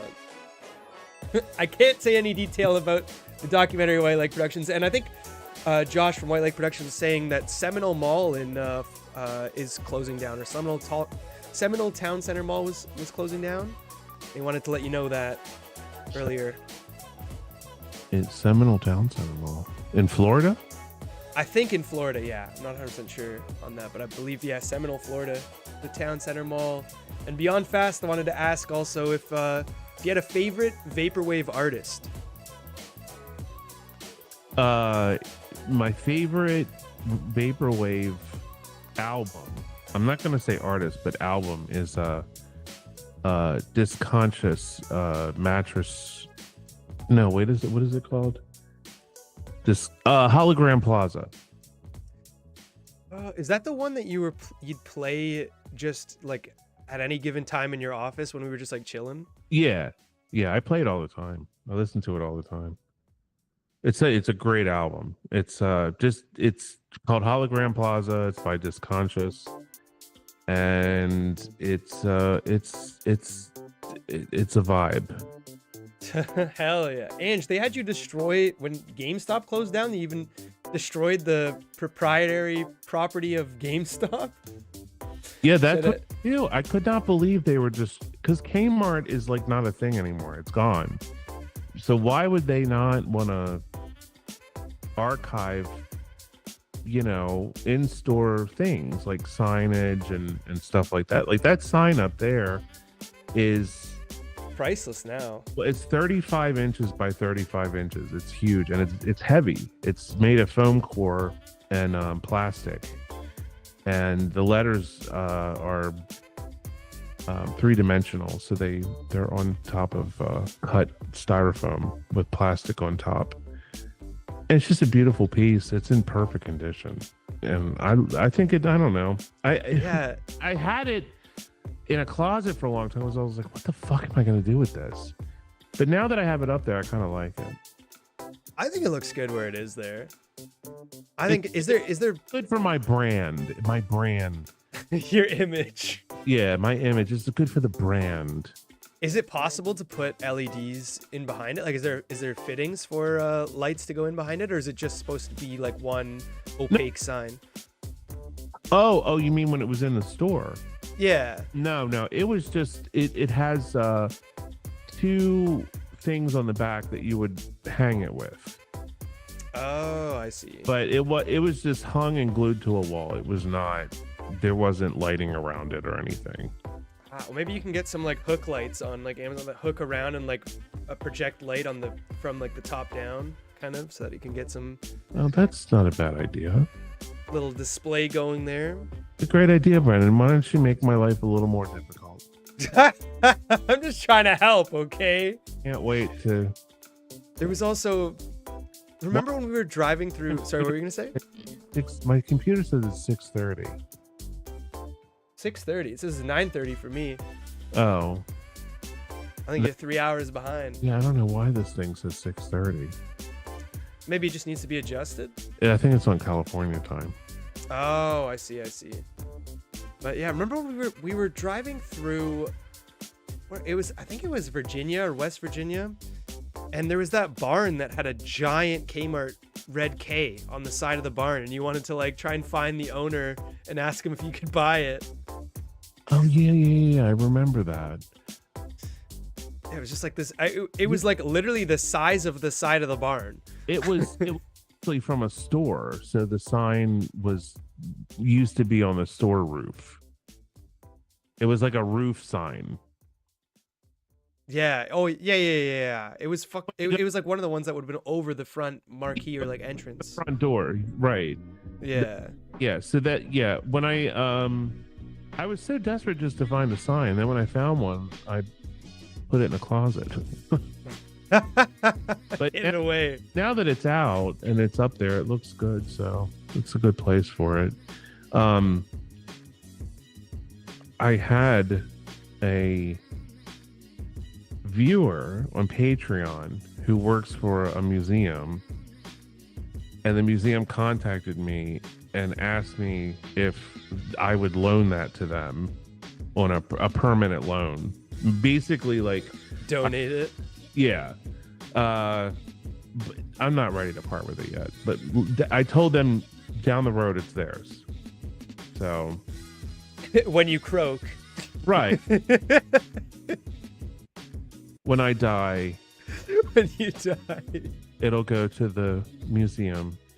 I want your colonoscopy bag. I hope I'm written in for that.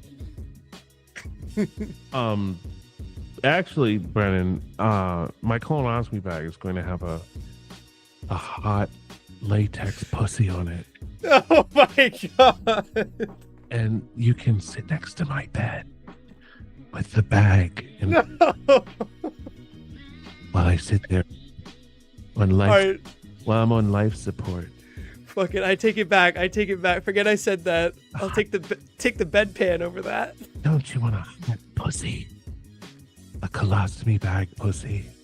No, I do not. You fucking psycho.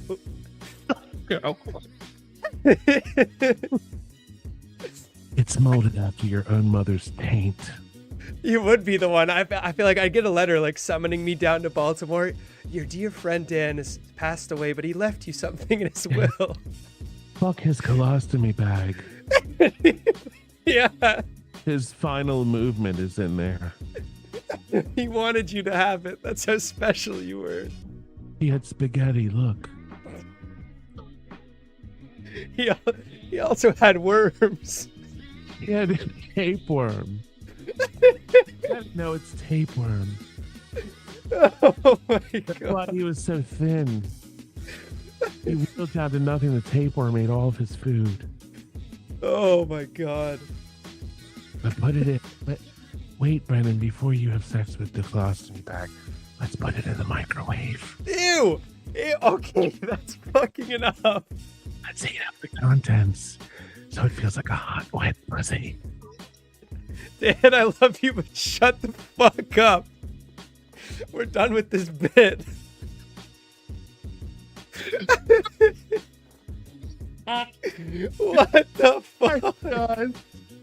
Could you fucking imagine? I get summoned down to Baltimore and I'm like grieving, and that's what I have to face.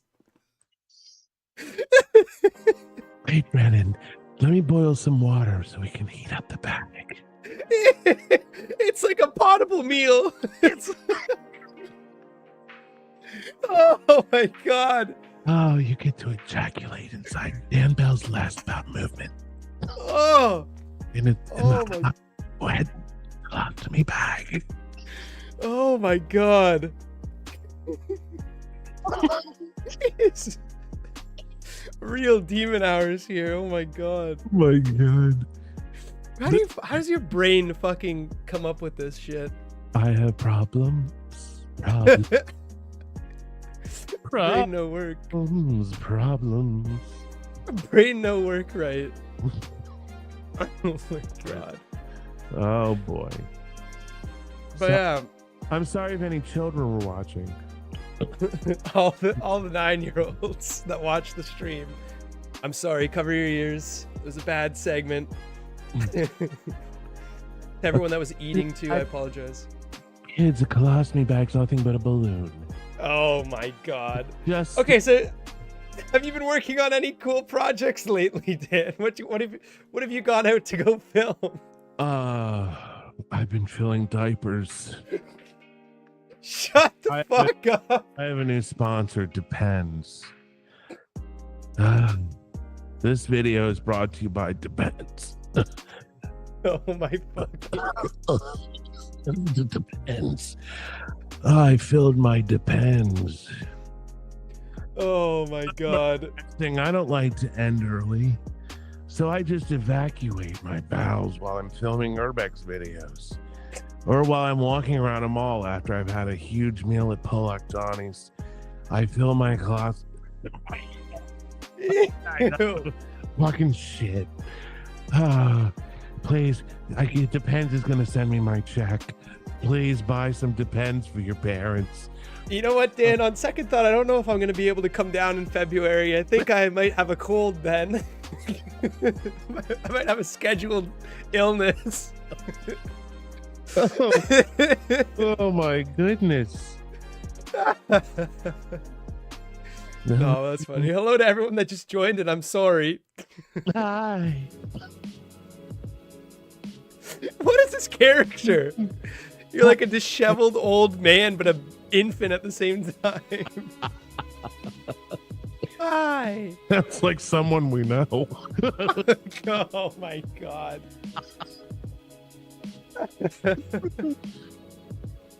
Oh no. Oh, Dan. Hey. This video is brought to you by drug addiction. Drug it. Look at the pock marks on my arm. Sponsored by mental illness. If we find any needles, give them to me. I'm gonna use them on camera. Well, that won't be too hard in Baltimore. You just go out on the sidewalk, take 10 steps. If you need a syringe in Baltimore, you just look down. Just look down. You'll find. Are those lantern flies still swarming around in Baltimore? Only in the spring, like I think they were around in the spring and early summer, but for some reason they're all over the front of my building. Like, Yeah, do you remember that? They were all over the front of the Belvedere. every surface. It seemed like there was a high concentration of them around the Belvedere, and they were just all over the city too. Like when we took Wee Wee out for a walk, it seemed every step you'd look and you'd see a new one. Yeah, but for some reason, The most I see all together is in front of the Belvedere. They come, Yeah. the doors, and they're like walking on the front of the building. It's so weird. It's got to be the stone or like the temperature or something about the Belvedere, because there was an absolute absurd amount on the front entrance there, like under the marquee. It like swarm the place. Yeah. What's their season? When do they start and when do they die off? I think if I'm not mistaken, I think it's like late. I think it's like spring. If I remember correctly, I think it was like spring when they started. Like late spring, early summer. But I might be wrong. Maybe it was later in the summer. I don't know.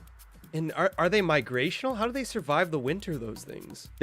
I don't know, but they're not supposed to be here. They're invasive.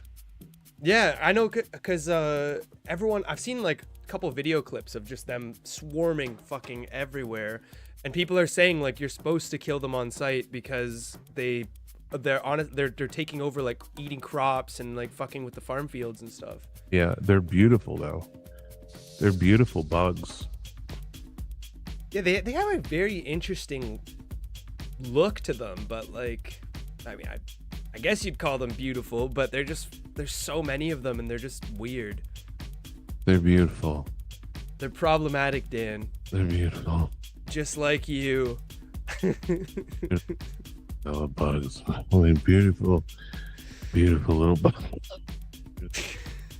Beautiful bugs. Oh my god. Hi everyone, welcome. I'm so glad you're here. we have nighttime Dan going on. He just took his drowsy pills. We're talking about beautiful bugs. And tonight's show is brought to you by Depends. I'm waiting to see where this bit's going, but it seems like we're going back into the circle of crap here. Depends. When you cannot control your bowels any longer, Depends undergarments are made thin and comfortable so people don't notice that you're carrying around a giant 4.5 pound crap in your pants. Depends. That's right, everyone. Depends. So who drew that picture of Wee Wee there behind you, Dan? That is from a fan from 2016. Nice. And 2016, damn. It is my favorite Wee Wee picture. Amongst many. You have a whole assortment in there? That's my favorite paint. It's because it's just this little, like, it's this little naive painting of her, and it's so cute. Yeah. And I velcroed it to the locker so I can see it every day. Aw. How old is Wee Wee now? She is 10 and a half. Oh my god. Yep. And she's honestly the best behaved dog I've ever seen in my life, which is crazy. She is, because I beat her. Oh my god. I beat her unmerciful if she acts up. Somebody's gonna take that out of context, and you're gonna see that everywhere tomorrow. Don't clip that. She's never been a day of trouble. I mean, she's never been a day of trouble. I've never heard her bark. She doesn't. This is funny. I've never heard her bark until about a month ago. Really? She got what? I was out for like probably 5 hours, which to her is like 3 days. I came home. She was insane crazy. And I said, "You want to go outside?" And she ran out in the hallway, and she was so excited that she let out this screechy bark. Oh my god. She was probably scared by her own bark. I was like, "Oh my god, you barked." I said, "I can't believe it." It was just funny. I said, "I wish I could have filmed it." I like texted my mom. I was like, "Oh my god, Wee Wee barked." But she spends like half her time here, and then she spends the other half at my parents. She loves going to my parents' house. Yeah, I remember when I drove down initially, you were shampooing her in your mom's laundry tub. They love Wee Wee, but my mom, Wee Wee follows my mom all over the house, and then I pick her up, and then I got there last night. She went crazy because she hadn't seen me in for like 4 days, and she's like so happy. And I bring her home, And then she won't eat for 2 nights because she's like, I guess she's just full from my parents' house because all they do is fucking feed her. It's funny. My mom goes, oh, Wee threw up earlier in the day. I said, yeah, because you're feeding her too much shit. I'm like, yeah, she's never eaten that much in her life. I'm like, she's a tiny dog. She doesn't need all these damn table scraps.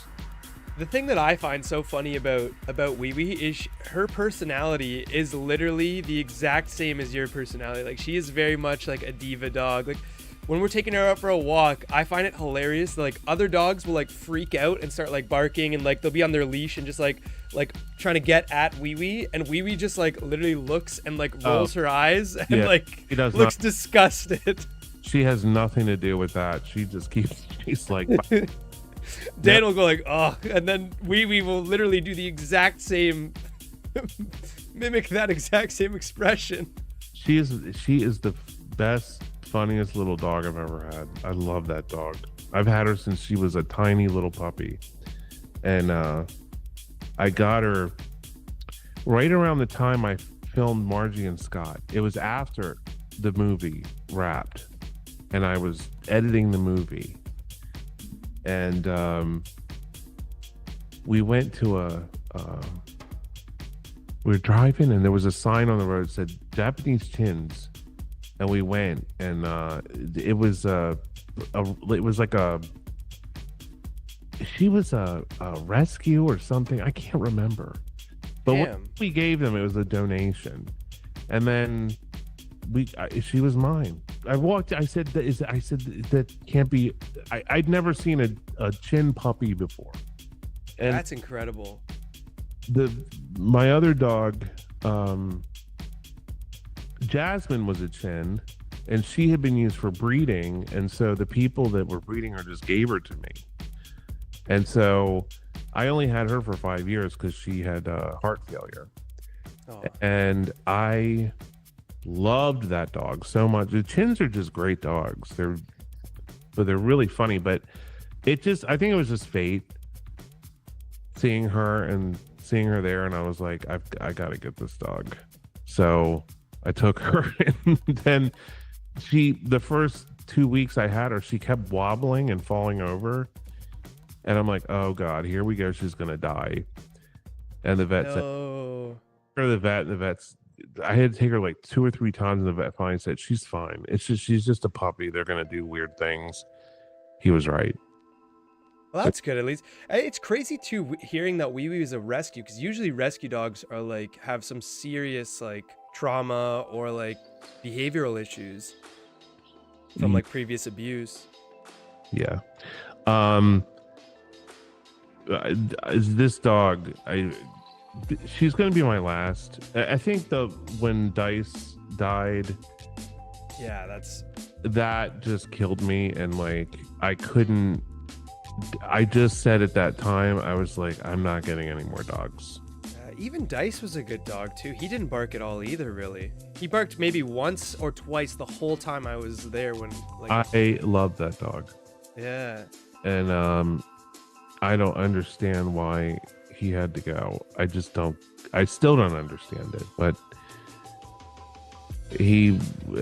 whatever happened, it happened really fast, and it was like some fucking neurological thing, and there was just no way to help. There was no amount of money that could have saved him. That's so fucking sad. And it just, I thought, I'm gonna take him home, even though his legs were completely numb. I was like, I'm gonna take him home, and then the vet said he's in pain, and I said, how bad? And he said he's in pain. He's like, we can put him on pain pills. He's like, but look, he's not gonna walk again. So, like, I had the complete polar opposite experience with it. I mean, like, not the dog passing away story, but just having like, because you have such well-behaved dogs. My dog that I had, I think I got him when I was like 10 or something. He was a rescue too, but he had like the previous owners developed allergies or whatever. And he was a Shih Tzu crossed with a terrier. And I think I just told this story on stream, so I'm sorry if you guys have heard this one before, and I'm sorry if you've heard this story before too, Dan. But where you were in the bed with your girlfriend, and then she left, and the dog got in bed, and then you mistook. Oh my God! No! What? I don't want to hear where this fucking story is going. You had sex with the dog, and then you had to take it to get an abortion. I remember this story. Yes, that 100% is a true story there. I remember. But that's no, that didn't fucking happen. Shut up, Dan. So I'm 12, probably 10, between the ages of 10 and 12 here. And this dog, Bobo, he was a Shih Tzu cross with a terrier. He was so badly behaved. We only had him for about 2 weeks, and we gave him up to a couple that wanted, had lost their dog, and they wanted him. I guess they were more dog prone. But he would not stop barking. You couldn't play with him. Like, as a kid, the whole reason you want a dog is to have like a friend to play with. This dog, if you walked past him briskly, he would run and bite your ankles. And he'd like literally just, he had a huge biting issue. The only way we could play with him, we literally called the game Demon Dog, where we jump from couch to couch, trying not to fall off, because he was too small, he couldn't jump up on the couches. But if you fell off the couch, he'd bite your ankles or bite your arms or whatever. So that's the only way we could play with him. And at night, we had to put him in his own crate in like in the kitchen or whatever, because or else he'd scratch on your door and bark until you let him in. And then if you let him in, he'd jump on your bed and he'd bark or bite you until you woke up to like give him attention. So it's just like was impossible to sleep with him. So we put him in a crate at night, and he put his teeth between the grates in the crate, and it would jump up and down until the door of the crate fell off. And so we started off with once he broke this, like the shitty plastic carrier that we had, we bought him a metal crate. It was like steel or something like that. And he put his teeth through and jumped up and down until the door fell off of that one too. And then we reinforced the steel door or the steel crate with zip ties. And he bit the zip ties off and then jumped up and down until the door fell off again. God. And then we got him, get this, a crate that was reinforced and made for canines, for police training dogs to transport them. And this little fucking 2-foot nothing bastard, little Shih Tzu terrier, somehow managed to find a way to jump up and down and break that door off too. And then at that point, this was in the span of like 2 weeks. We're like, okay, we don't know how to handle this dog. We clearly weren't like prepped by the shelter or whatever, but we didn't want to put him back into a shelter because like a lot of shelters, especially around where I live, they're like overflowing and they don't have enough space and stuff. So we found there was an older couple that had recently lost their dog and they wanted him, so we gave him to them, and he probably killed them. But you know, at least he wasn't our problem anymore. That was the story of Bobo the dog. One time I fostered baby possums. I had six. Yeah, I had 6 baby possums that I raised until we let them go. Okay, there's no way this is real. No, I really did. I had 6 baby possums. I have pictures. So wait, you raised these possums and then you just released them into the woods or something? They were already on were they on solid food when I got them? I think they were, because the lady who had them was an older lady, and they were through a wildlife rescue, and the mom got hit by a car, and then they were the person who hit the mom collected them and took them in. But I think she had them on solid food. She was having health issues, and so it was like an emergency. So I took them because I thought, they said you'll only have to have them for about a month. And I had so much fun with those possums. They were the cutest little things I've ever seen in my life. Aw. They were so cute. I used to love giving them bananas, and then they would hold the banana and they'd all look at me and just eat, because I was like dad. So they followed me everywhere. And I just kept them in a cage in the basement, and I would spend all day with them. So what was their story? They were hit by a car? The mother was. Oh, I see. So the mother was killed, and you were nursing the babies or whatever. Yeah. Oh, that's cool. That was like a month, and then they were ready to be released. So they take them to this.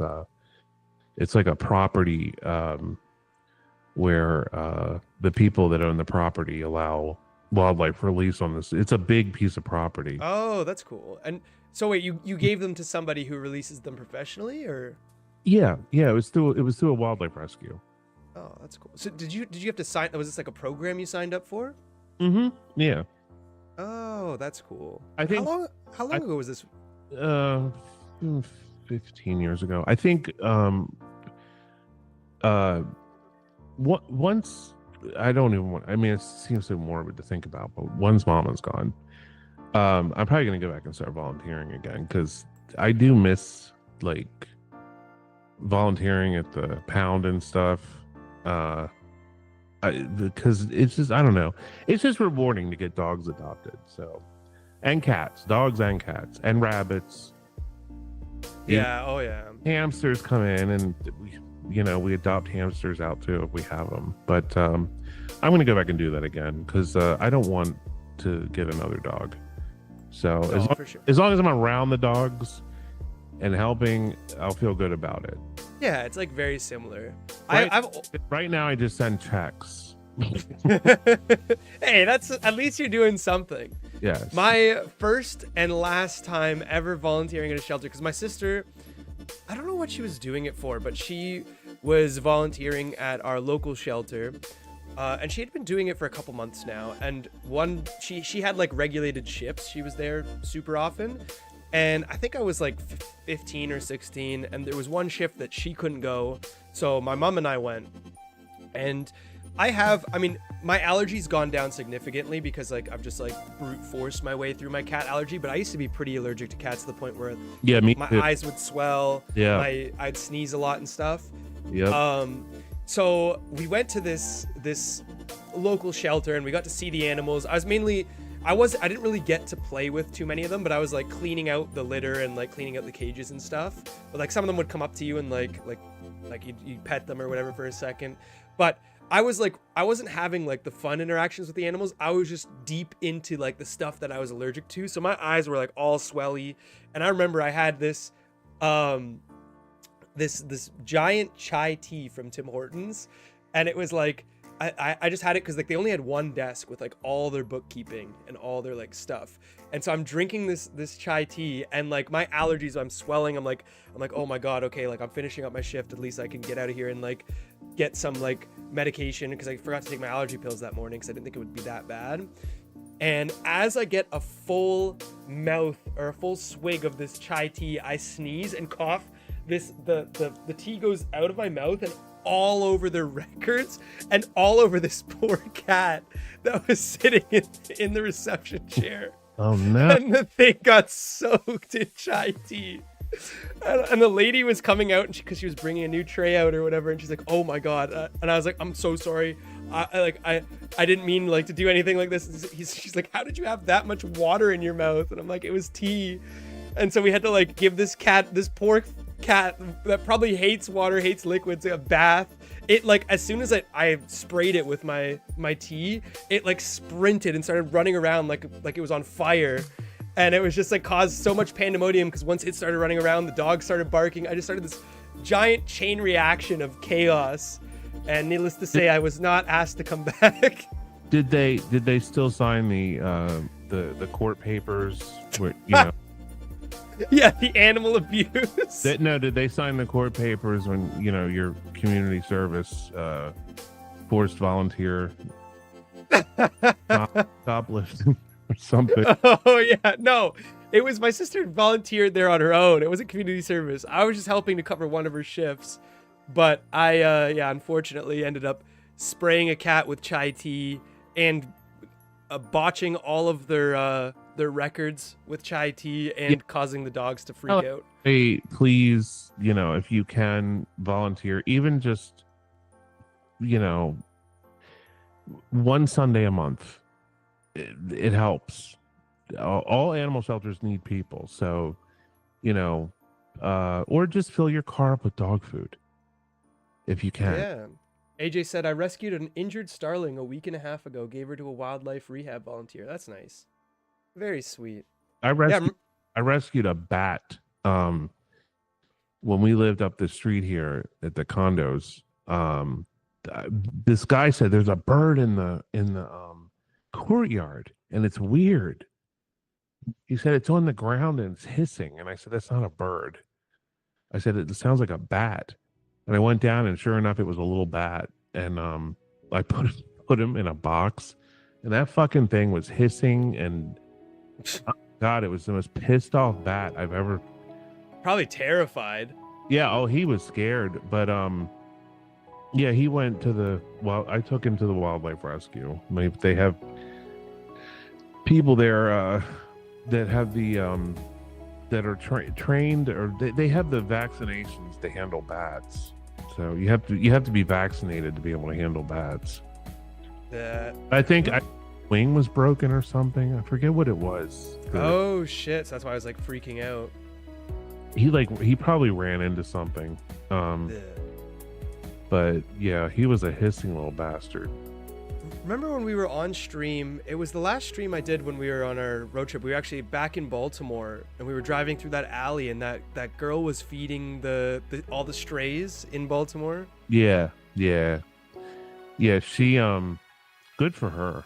Yeah, she had like pounds and pounds of cat food in her car, and she was just like, I guess there was one area where they all hung out, and she was like filling up little bowls for the poor kitties, and they were like following her around. Yeah, that's a selfless thing to do.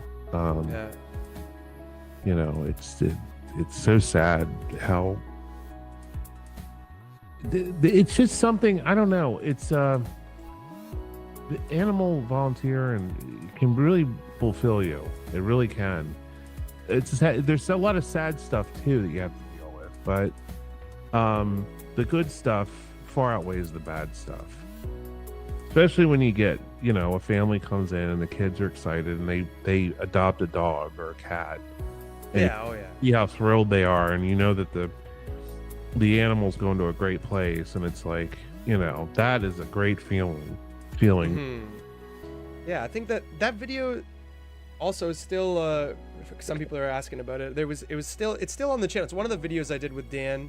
And I think, Dan, you even gave the lady some money, too, because you're like, I always give those people money when I see them. Oh, yeah. If I see people feeding strays, I always give them some money. Yeah. You're always a very, very communicable, if that's a word, person. Well, I mean, no one's paying her. No one's forcing her to be there. She's doing it because she cares.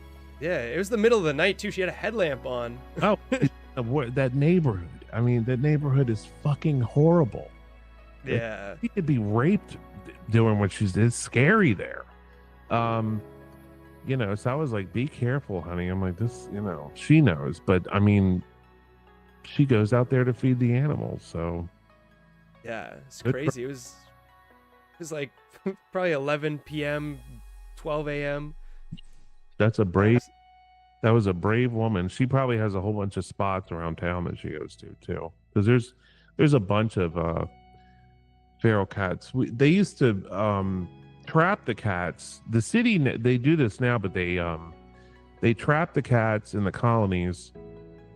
They bring them in, the vet spays and neuters, and then gives them vaccinations, and then clips their ear so they know that they've seen the vet. Return them back to the colony.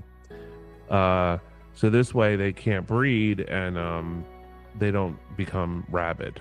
So, but cats are very resilient. They can live. Oh yeah.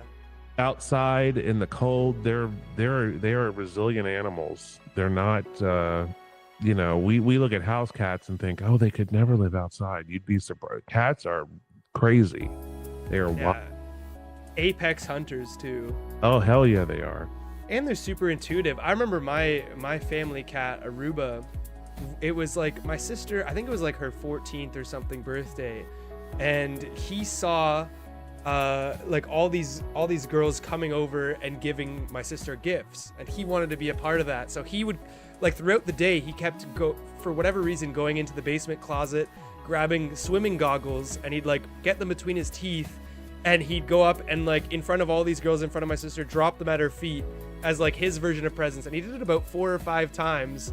And then on like the 5th time, he brought a dead mouse, which freaked them all out, but it was still a sweet gesture. He probably thought that was like the best gift he could have given her, but the cats are... I lived in this old house one time, and I was fostering a cat, and it was like one of the first times I ever fostered an animal. But I said I wasn't allowed to have a dog at this place. I could only have cats. So I brought the cat home and took care of it until... And your job is basically to try to get it adopted, which I did. I got someone to adopt it. But that cat came in the house, and within 24 hours had killed like 8 mice. Oh my God. I looked over, he had a damn mouse in his mouth and he's running. And I said, boy, he's good. I'm like, Jesus, this cat is crazy. And wait, was this Krusty Meow? No. Krusty Meow, who I thought never went after mice, did go after mice. He took them underneath the kitchen cabinets. And into this dark space in there that's like this huge space, and I don't even know why it's there, because you can't even use it. It goes all the way back, and he would always go in there and hide, and I went in there. It was like the last place I was like, oh, I didn't go under here, and I shined a light in there, and it was like 5 mummified dead mice that he did. Oh my God, he was just trying to clean up for you, Dan. He tried to clean up as best as he could. Giant hair wads and mouse shit everywhere, and I said, oh my God. And I just I went in there and started, because I couldn't find, for Christmas I was making what was I making? And I needed that big giant mixing bowl. I can't remember what I was making, but I needed this giant... Mashed potatoes? No, because my mom brought those. I made something in that. I needed my mixing bowl. I've had it for years, and it was like it's a restaurant quality mixing bowl. It's a giant mixing bowl, and I couldn't find it, and it was under there. I don't know why it was under there, but it was. So I took it out and I said, "Oh my God." Wait, it was under your cabinet? Yeah, I had to wash it, and then I said I'm putting it through the dishwasher too, because get it really clean. So I put it through the dishwasher because I was like, mice have been crawling on this thing. Oh. But yeah, so I have a camera installed outside my door, and last night the thing went off at like 4 a.m, and I went and looked at it, and it was a mouse running across the hallway. Oh my God. Well, yeah, that's the thing. It's an old building. It's like, it's not like your apartment. It's gonna, if they're in your apartment, they're in probably every apartment. Oh, everybody has them. But I've been really, really vigilant. So I don't leave any food out. Everything is, the one good thing about this place, the kitchen, is that the mice cannot get up on the counter. Yeah. So they don't get up in the cabinets. So the cabinets are all clean. The pantry, everything is like 3 feet off the ground. So the mice don't get to anything. So they're gone. And I put all these electric traps around. My neighbor asked me what traps I bought, and I told her, I said, these Ultra traps that I got on Amazon, and they're fantastic. There's a little light on top, and every day I just go and check. I have 4 of them. I check them, and if that light's blinking, it means there's a mouse inside of it. Oh, and then that's when you put it into the condom and... Yeah, no, these are electrocuted. Oh, I see. They go in and set off a sensor, and then they're electrocuted. Oh, I see. But you just put a little peanut butter in there, and this fucking thing. Those are the best traps I've ever had, because they're just so not messy. That's awesome. The thing electrocuted, and you just dump it into the trash. It sounds like your space is like really tip top now, because I remember when I was on the couch, I remember in the middle of the night, because like It was like outlined by the baseboard. I saw like, cause I remember I just like I thought I heard something like knock something over. So I woke up and I look and I see like this dark football shape running across the baseboard. And I grab my phone. I'm like, what the fuck is that? And I turn on my light and there's a giant like mouse, like, or something like this big. And it's literally in Wee Wee's food bowl eating the food. Oh no. And then I shine my light on it. As soon as I shine my light on it, it ran back towards the kitchen. And I'm guessing it probably ran behind the fridge or something. Yeah, there, but she doesn't eat that food, that kind of food anymore. But it was dry food that I would leave out for her, but she would never eat it. So she likes her because now she eats.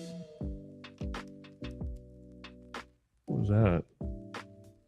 The bird's back. They're back at your window. There are people screaming.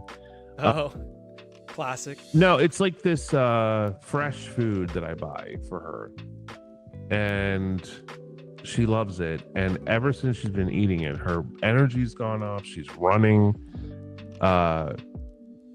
She loves this fucking food. She goes crazy for it. Before, when I fed her, she was just like, I'll eat it tomorrow, but now I put that food down, she goes nuts. I said, it's time to eat.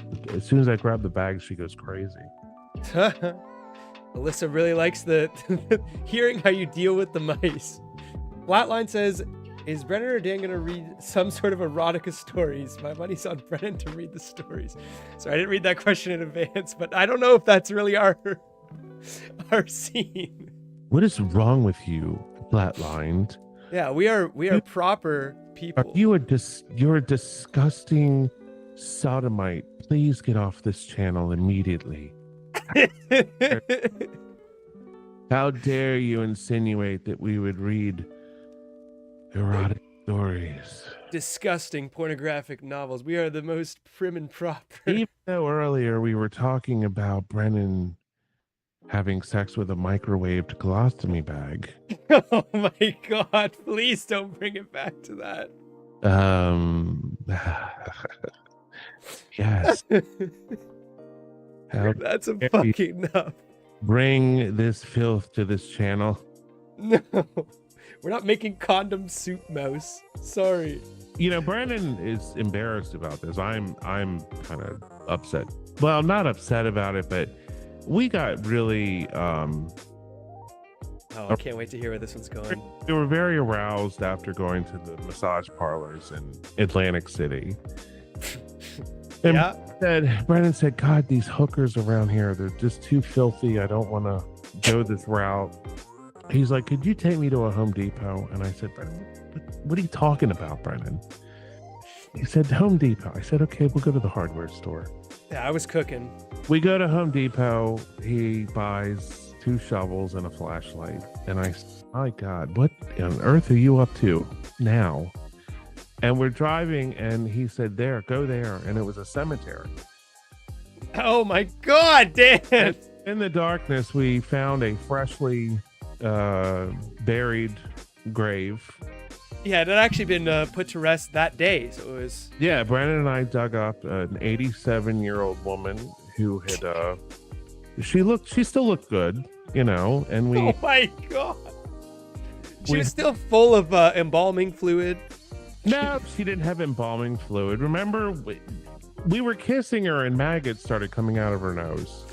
Oh yeah, we had to pry it. She had her jaw wired shut. We had to get the jaws of life and pry it open. When Brendan was done with her, she got up and ran towards the woods. That's how good he was. Put the soul back in her. She woke up and said, "What is going on?"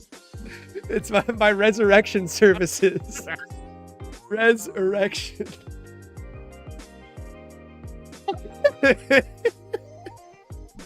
Oh my God.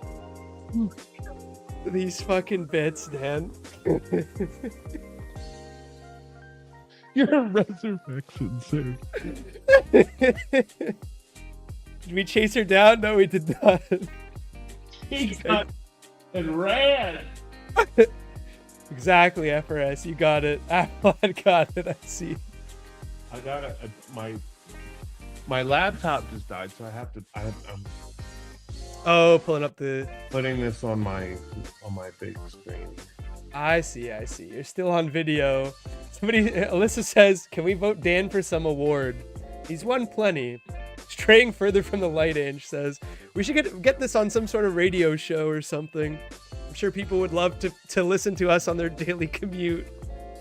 On the podcast. That is true. If you want to hear Dan, Sal, and I talking, there's the Dan Bell podcast on Dan's Patreon, which is a lot of fun, hoots and hollers, and we can. Somebody said we should review one of those episodes of the Ghost Hunters that we were talking about on the podcast. I feel like that could be grounds those for podcast. Those people will kill themselves. I do not want to fuck with them. That's true. They're too fragile. The one girl, you know who we're talking about. Oh, yeah. Very fragile. We don't want to mess with her fragility. Maybe it's not such a good idea, yeah. But I mean, the podcast is so much more unfiltered. I mean, there we talk about colostomy bags warming up in a microwave. Oh my God. No, you don't want to listen to it.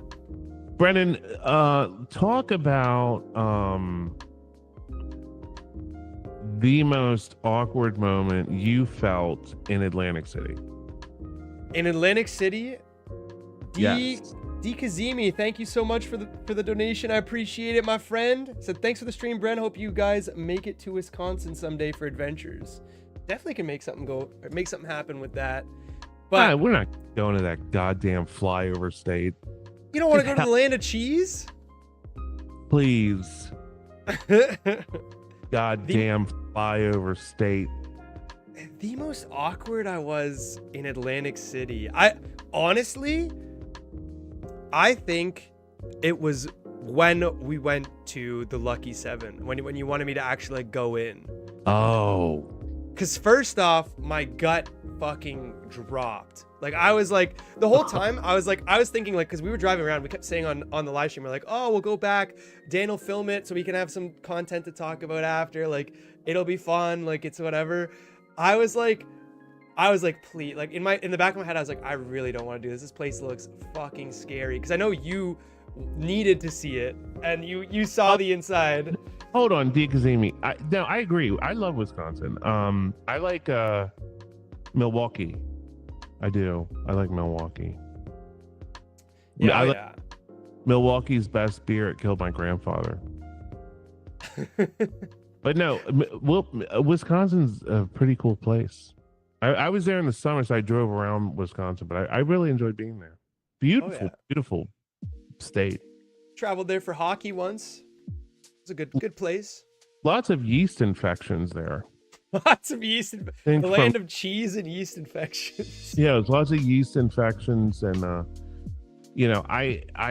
this woman said, "Have you tried the cheddar?" And I said no, and she lifted her dress up.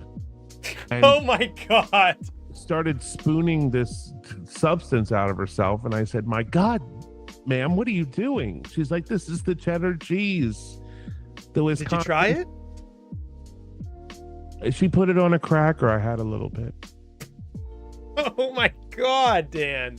I had a little bit. I developed thrush the next day. Oh no. What was it? What did it taste like? You developed thrush? Yes, the next day. No, it was sour. Oh. It must have been a little bit too fermented then. It had cotton in it. I think it was her time of the month, so she was using feminine napkins. Oh, so an extra flavor. You're gonna get to. Do you have these monetized? they're probably gonna get demonetized, to be honest. Because Amy's like, "LOL, Dan, that did not happen." But really? How do you know? Do you know, sir? All my years of friendship with Dan, I've just taken every story he's ever told me as a fucking crock of shit. I ran into this lovely woman in her 60s. She said, "Sir, have you tried the cheddar cheese?" I said, "No, I have not, ma'am." She's like, "Hold on." She had her slacks were Velcro. Oh my god. So Extra flavor is what it is, FRS. she could pass out her cheese. Oh my god. Okay, we're fucking steering well away from this tangent and going back to me describing the most awkward time in Atlantic City.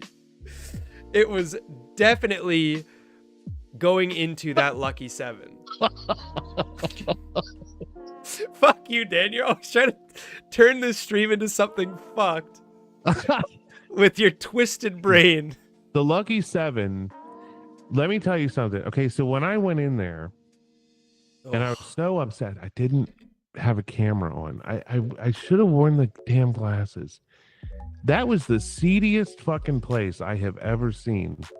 You walk into this hallway with like a light that's blinking, and then you turn left, and it says spa with an arrow going up these horrible steps that were like covered with rubber or something.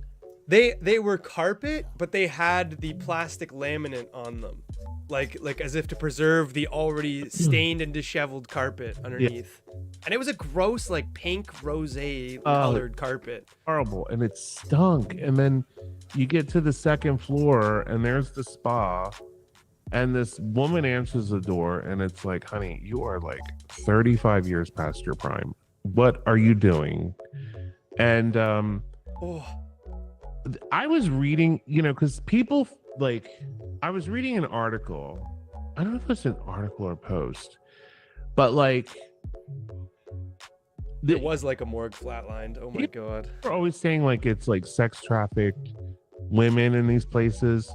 But this article or whatever was explaining like how like some women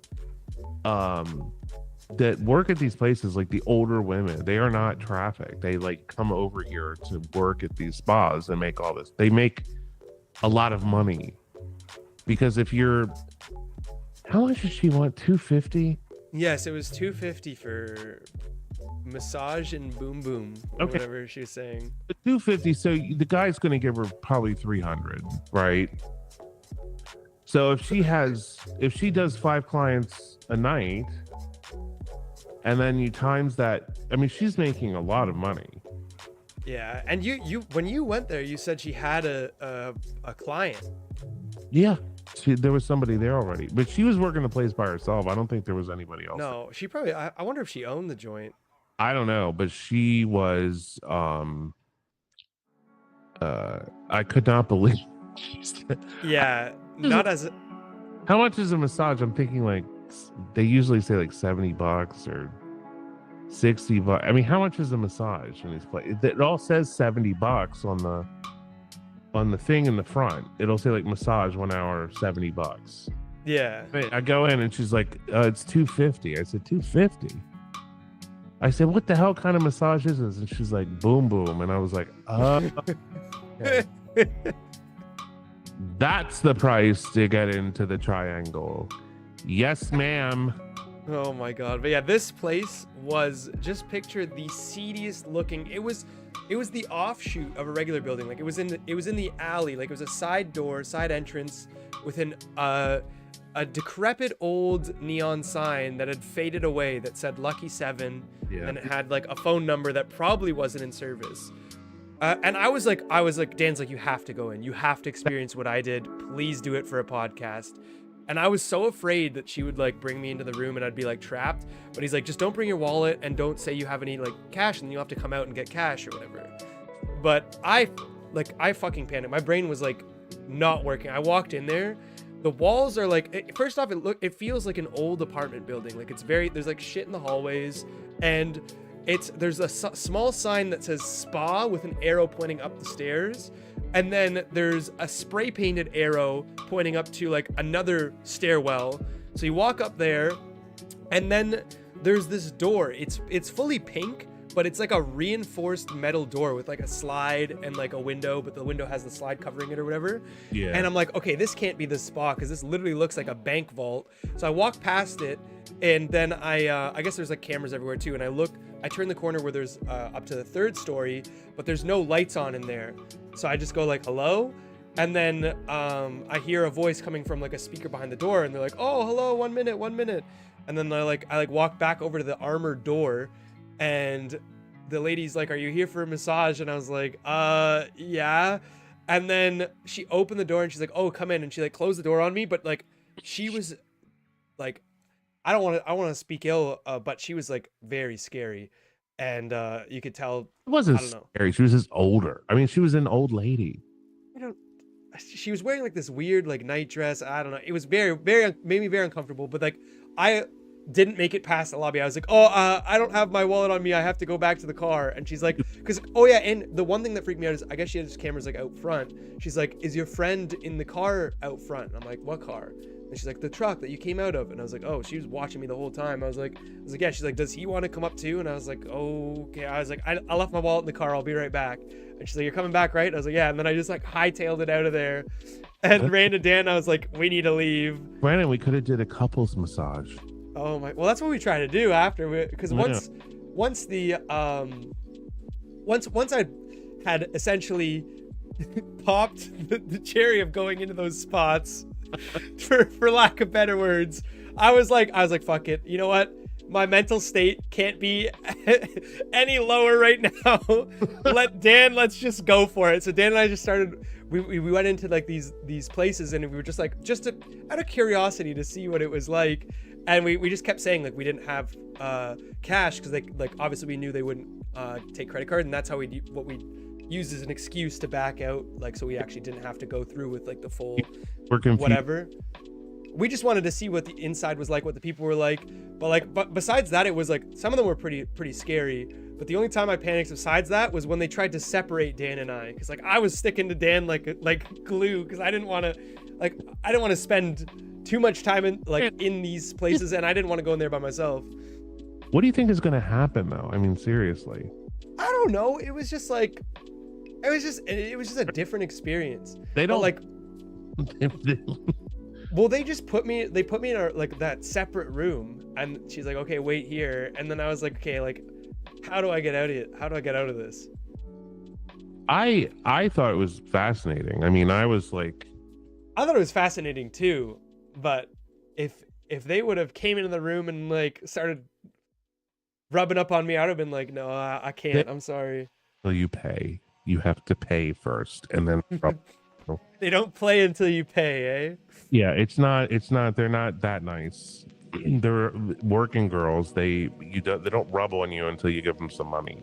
And then there was the other one, the King, that we went to, that had the elderly lady that was like shopping the other girls. That was weird. They had like a full reception desk. And then I'm sorry, go ahead. Oh, I was gonna say, and then she led us into this like back room, and she's like, "Oh, I'll bring the girls out." And then they didn't know what to do, because like Dan and I just like, and it's in Dan's video, you can see like they were just kind of like staring like confused, because Dan and I both went in the same room, and she's like, no, separate. Then, but it's kind of like I was in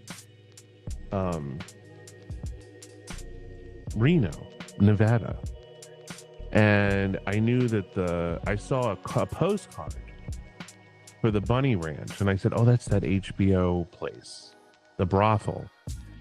And it said on the card, it said, "You don't have to, just come on in for a drink. You don't have to play." So I said, "Oh, I'm going." Just to check it out. Yeah, so I drove out there, and you park, and then they buzz you in a gate, and then you get to the front door, and the madame opens the door. And there was nobody there that had been on the show, I don't think. Maybe that blonde. I can't remember. I don't think there was anybody there who had been on the program. So the lady brought me in, and then she's like ringing a bell, and I'm like, no, you don't have to do that. I said, I'm just going to go to the bar. She's like, no. We always have to do a lineup. And I was like, ugh. So like 8 girls come out. Oh my, wait, how long ago was this? This was in 2013 or 2014. Oh, damn. It was before I shot Margie and Scott. It was like just like a month before I shot it. So the girls come out. There's like 8 girls, and I'm like, you have to pick one, and it's so awkward. And yeah. and then it's just because they're all trying to get you to pick them. That's such a bad business model, I find too. Like, yeah, so like I picked this woman, and then she was like, so what are you looking for? And I was like, I just want to have a drink. And she's like, do you want a tour? And I said, sure. So she took me and showed me she toured me through the whole place and showed me all the rooms. And we passed a room and I hear so I was like, oh my god. And they have like a medical clinic in there. The girls get weekly oh, that's good. exams from a gynecologist. Comes there once a week and gives all the girls exams and stuff. It takes blood work. Oh, so this was like a legit place then. Yeah. And so we go, the girl takes me to her room and her friend is in there. And I'm just sitting talking to them and they're really nice. And I think I gave her like $100. I was like, hey, thanks for the tour. And she said, oh, I'll walk you out to the bar. And I went to the bar and the girls are at the bar and they're all just talking. You know, I was having really a good conversation with them. And this one woman came out. She was crazy. She was like, I guess she had just gotten done with one of her customers, this old man, and he was coming up for a drink. And she's like, I get the feeling you're gay. Well, your instincts are correct. And then she's like, you know, I don't remember his name, but she was like, hey, Randy, the bartender. She's like, hey, Randy, look, there's a queer guy here. She's like, you can sleep with him. Oh my God, she's trying to set you up. I said, no, I'm not interested. It was like an old man with a mustache. I was like, no, I don't think so, honey. She thought you just jump on the first gay guy. He's like, I'll tend the bar while you're busy. And I'm like, oh my God. So the best part of the whole thing was meeting these sisters. And they were two sisters and they hated each other. And they would take clients together. No way. Yeah. And I was like, isn't it kind of weird? Like, don't you feel weird? And she's like, I don't feel weird when I'm counting the money. And I was like, but fair enough. Her and her sister got in this argument. They took me into this like room where there was like a stripper pole and sofas, and we were kind of sitting in there hanging out. And the girl, I bought them both drinks, which was a bad idea because once they got a little tipsy, they started really like, she's like, fuck you. She's like, you fucking bitch. She's like, mom hates you. Mom, you're in the middle of their family. Mom always fucking hated you. Oh my God. Like, oh Jesus. I was like, this is horrible. And that's perfect for you though. Oh, I loved every minute of it. So they're like talking and the bell keeps going off and they'd be like, oh, and they jump up and run to the front and then they'd come back in and they're all disappointed. They're like, they didn't get picked. They always pick Mandy. So after I bought them like 3 drinks, they were really getting on my nerves, and I was like, I have got to get out of here. Like I've had the experience. I'm ready to go. And I said, well, you two have a great evening. I'm gonna go. And the girl goes, oh, wait, you're leaving? Give us your phone number.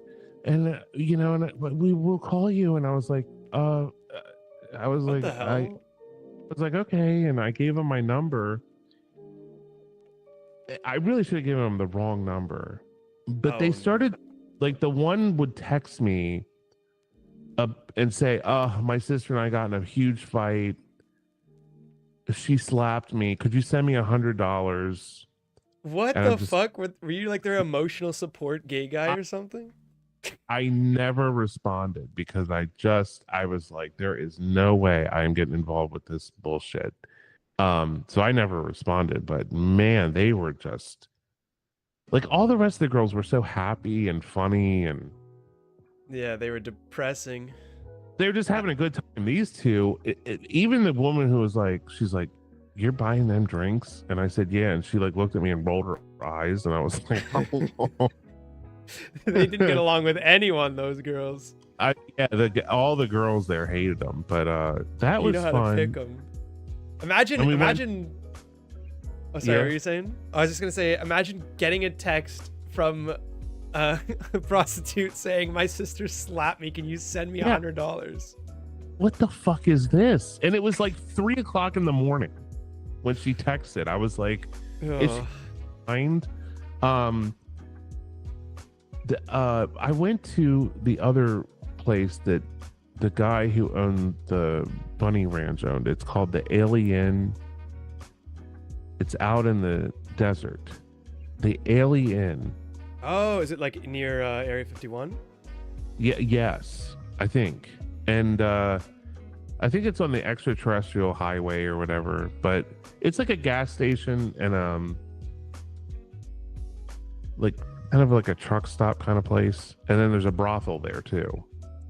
And I went to the brothel. Out in the desert?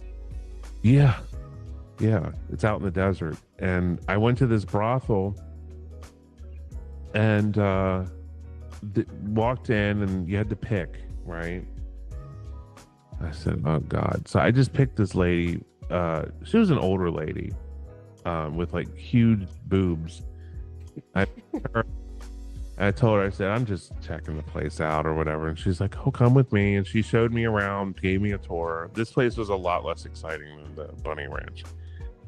And we went to her room, and she was really sweet. I mean, she was so nice. She was telling me that she lives in California, and then she travels out to the ranch to attend to her clients that come there to see her. And she was a adult film star. I don't remember her name, but she was so sweet. She gave me a poster. Yeah, I was gonna say, was this the one that signed a bunch of stuff for you? And she gave me a poster and she signed it. And she was in this movie with Nina something. It's the blonde lady who was in Boogie Nights, who's William Macy's wife. Oh, Nina Hartley is her name. She was in a film with Nina Hartley, and it was a new film, and so it was like Grandma Gone Wild or Gilf's Gone Wild or something. And she signed the DVD, and she was so nice. And I gave her like $200, and she was so shocked that I gave her that much money. She's like, "Oh, you don't have to." I said, "You're gonna argue with me about how much money I'm giving you?" Yeah, like you met a celebrity, Dan. I was like, "You were so kind and nice." I was like, "You're so." She just loved me. She was like hugging me. She was like, "Oh my God, you're so sweet." And I don't think she ever. I don't think she has many guys come in and actually, because I find people so interesting. So I love to listen to them talk. Yeah. About themselves and their lives and what they do. And so to me, meeting her was really interesting. And so she had a really interesting story, and she was really nice on top of it. So, I treated her good. But I think it really surprised her. She was like, she was not used to getting treatment, I don't think.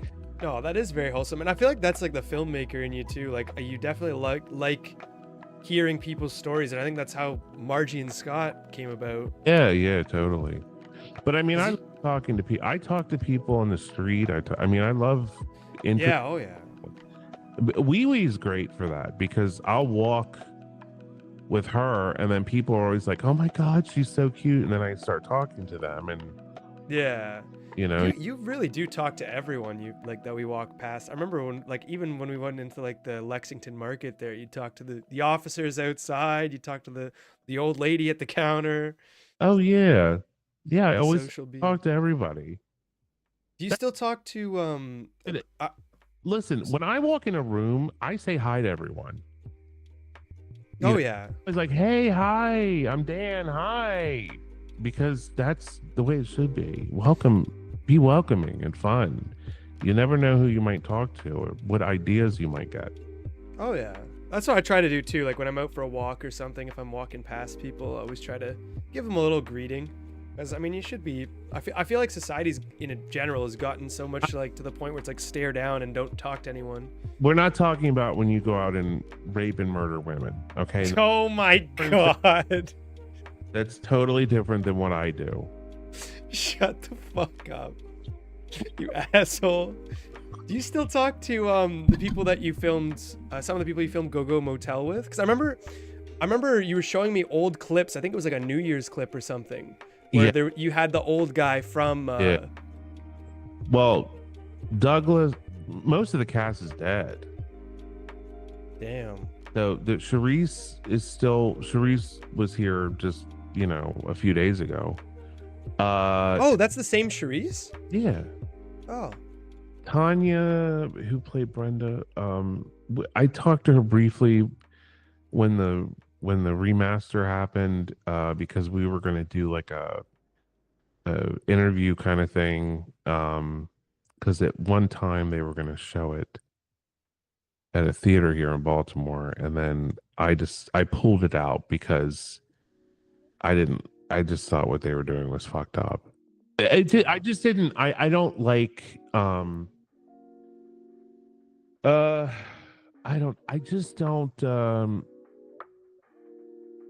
movie now is different because it's like 25 years old and it's just like a peek at the past. Yeah.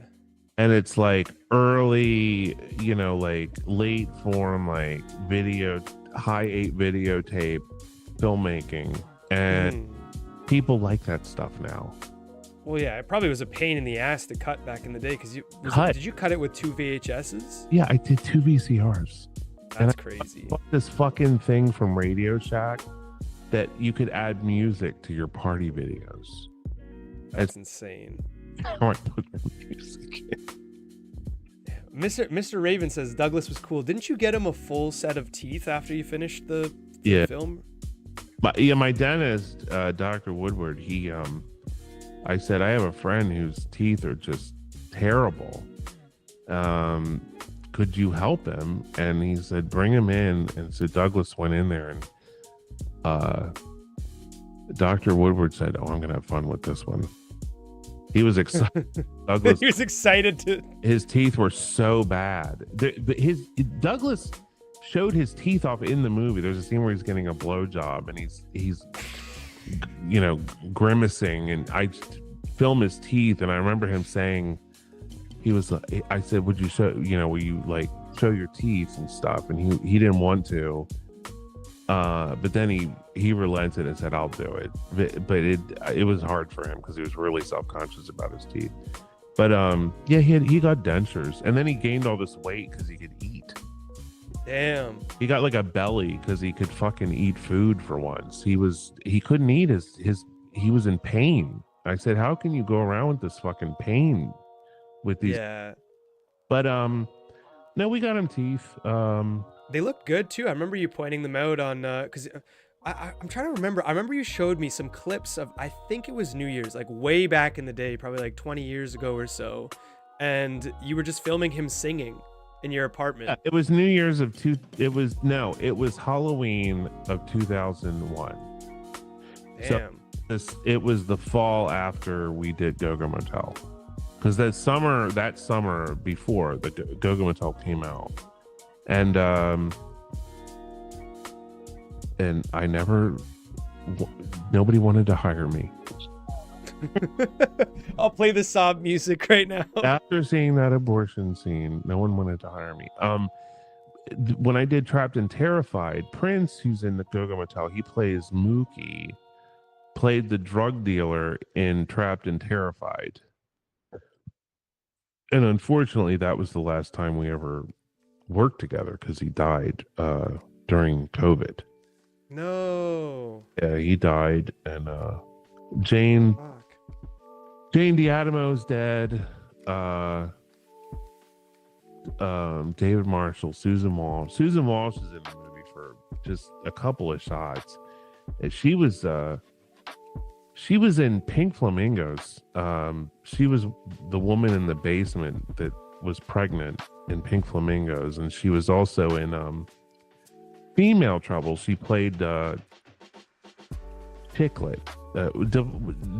In the movie, Divine has two friends. It's Cookie Mueller and Susan Walsh, and Susan's in that movie too. And Susan's daughter, Sarah, is this beautiful. She just looks like Susan when Susan was young. But Susan was really, when we met her, she was just really down on her luck, and she wasn't doing well. She was like still doing drugs and stuff, and she moved in with Marlena, who's in the movie, who's also gone. And so when Marlena came down to film, Susan came with her, and then Susan said, "Oh, I'll be in the movie," you know. So I was like, okay. It wasn't planned. I mean, I didn't say, "Oh, Susan, come," you know. We hung out with her and stuff, but she never. It was never a plan to put her in the movie. She just was there, and I said, "Well, just." She worked into the film kind of thing, or she worked into the part? And her part makes no sense at all. It's like some cheap David Lynch rip-off movie, but she plays like she's supposed to be a ghost in this room in this strip club, which I still love the idea of that idea. I wish I could make another movie like Go-Go Motel, but not call it Go-Go Motel, but I love the idea of a strip club with a haunted like portal in the back room. Oh yeah. That like if the girls go into it, it like sucks them into like their worst nightmare. I love it. Yeah. Is the Go-Go Motel that set still? Because I remember you and I think Jaden explored it. Oh, it's gone. The factory, the warehouse or warehouse behind it burned, and then they tore down the building shortly after that. So they tore down the little warehouse that we filmed the movie in. Yeah, because I remember you showing me the video, and the building itself still had set pieces from your original film. Well, actually, Motel. Behind me on that Kmart sign, right under the T, there's that little kind of sign there. It says open on it. You can't really see it, but it's yellow. It's right next to the Kmart sign, underneath the T. Yeah, on top of the red and black cabinet there. You can see that in the movie. It's in the window. Where we filmed the movie was a real strip club. It just had it had went out of business, and we wanted to film the movie at Boot Saloon, which is a place, another strip club we used to hang out. All of us hung out there because it was so awful. We wanted to film it there, and I remember I went to the lady who managed it, and I said, "Hey, I'm filming a movie called Go-Go Motel. We want to film here." She's like, "We don't do pornos here." She just assumed that's what it was for. It's not a porno, it's a horror movie. She's like, "We don't do those either." We don't do any movies. She's like, "Who the hell want to see this place?" I mean, she just didn't understand. So I just filmed the outside of that place, and then we had the set at that other place. So that's how we did it. But the set, I say set, it was a strip club in there at one. That's crazy. And it was a prostitution ring. I mean, it basically, all the people that worked there, the girls were all prostitutes. So you could take them upstairs and have sex with them. They had all these rooms upstairs.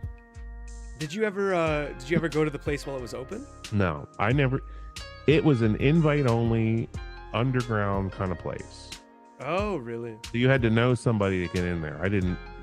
I never even heard of it before. But Tanya, who played Brenda, lived there. So she rented it because she was a puppet maker. She made puppets.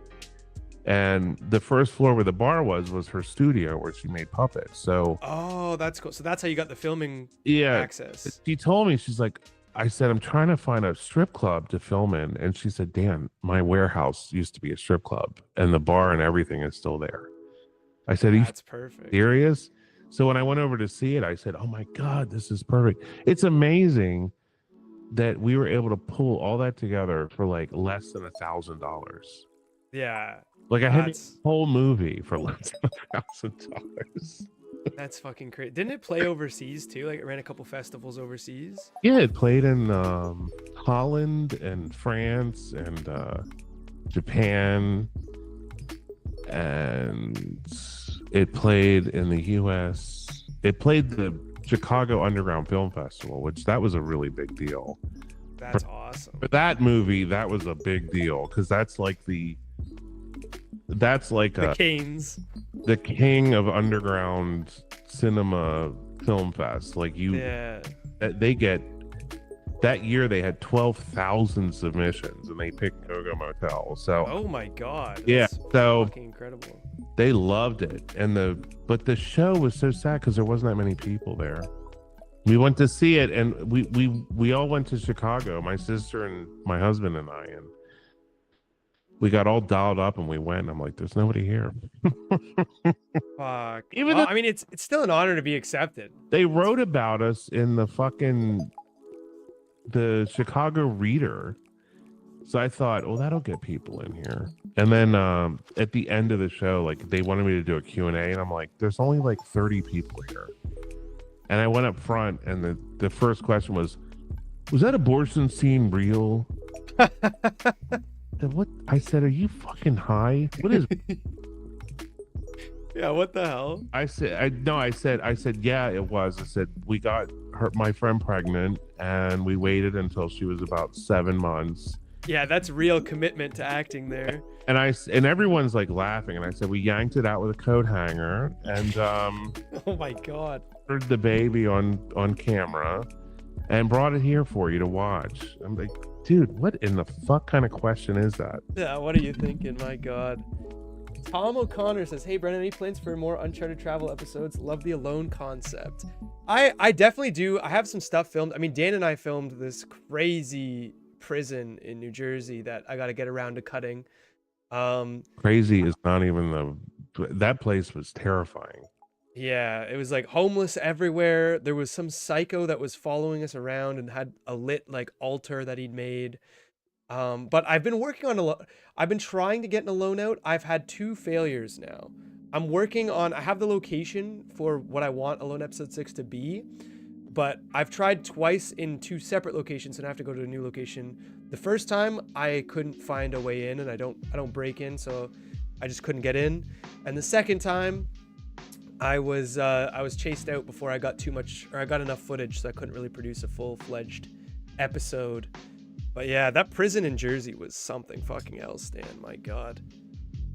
You guys haven't checked that out. It's live on Dan's channel.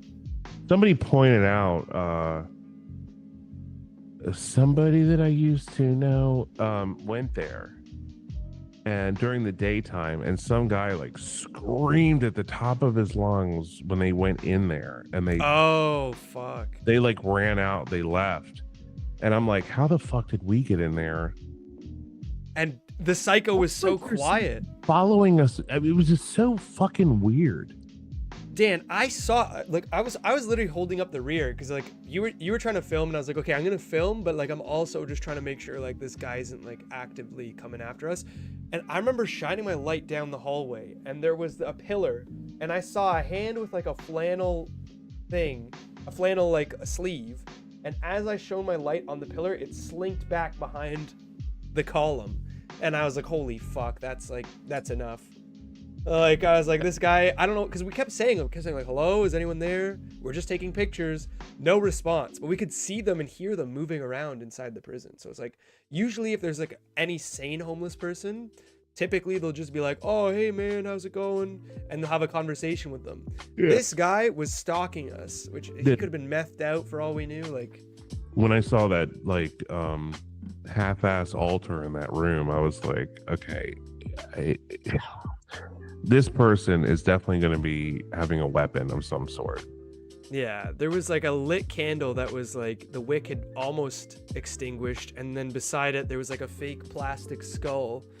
It was just, and then you could see like a makeshift bed in the corner. It was just such a bizarre, creepy place. That was probably one of the that was really fucking scary.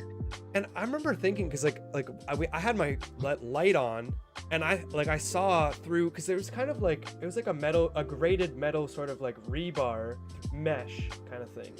And through the mesh, I thought I saw what was like a flame flickering, but I thought it was my light at first. And I'm like, there's no way that could be like a lit candle.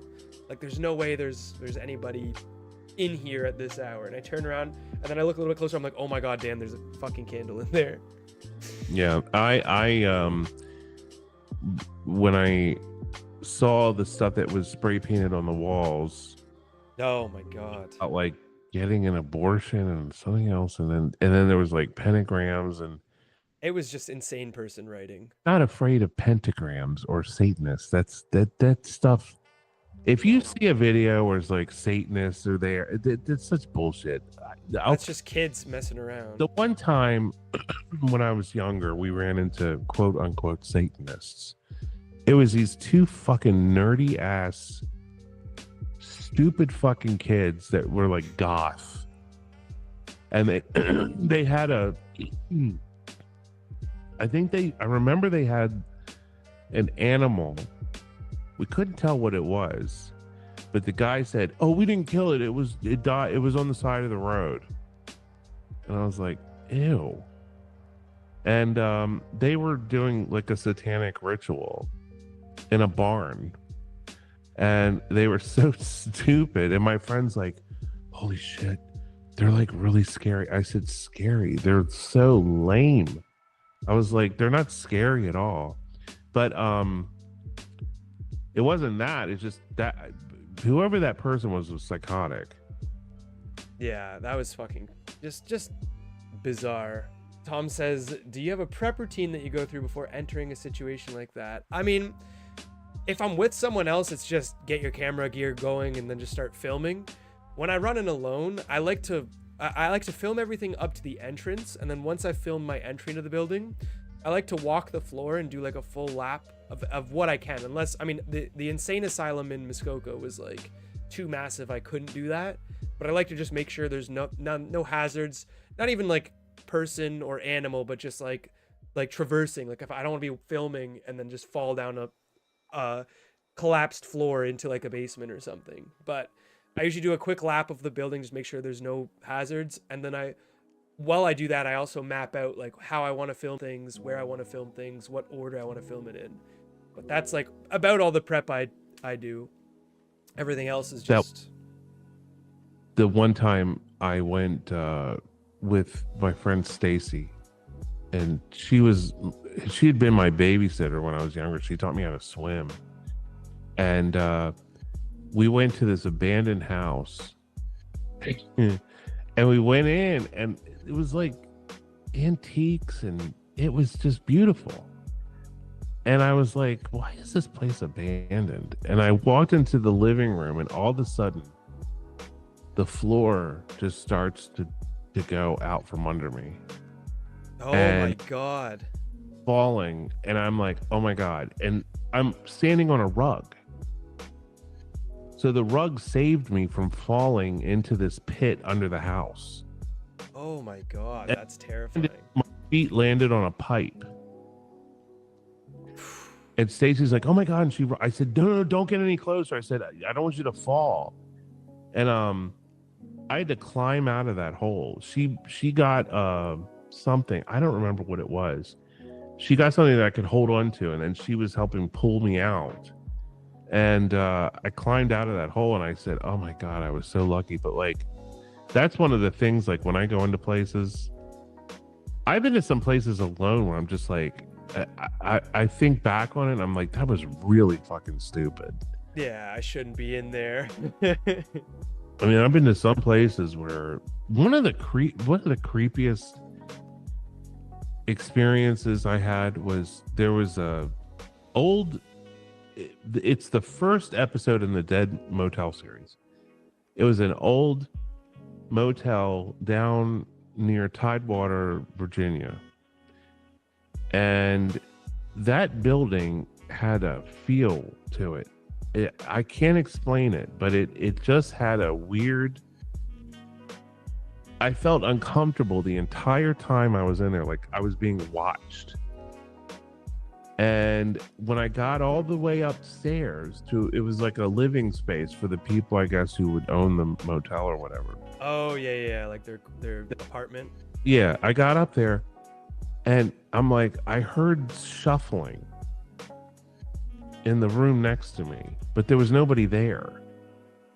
And I said, fuck this. And I went to go down. There was a deck and steps out in the back.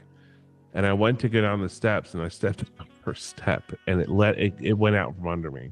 Oh my God. Just fell. And I said, oh my God. And I ran back into the building because I was like, I'm going to fucking die. Like, yeah.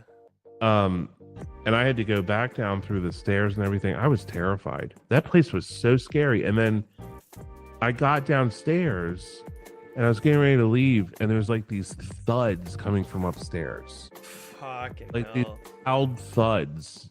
And I'm like, what the fuck is that? And I'm standing by the back door and my vehicle is only about 25 feet away. So I was like brave at that point. I was like trying to get it on camera. And I got a little bit of it, but that place, it just, for some reason, it just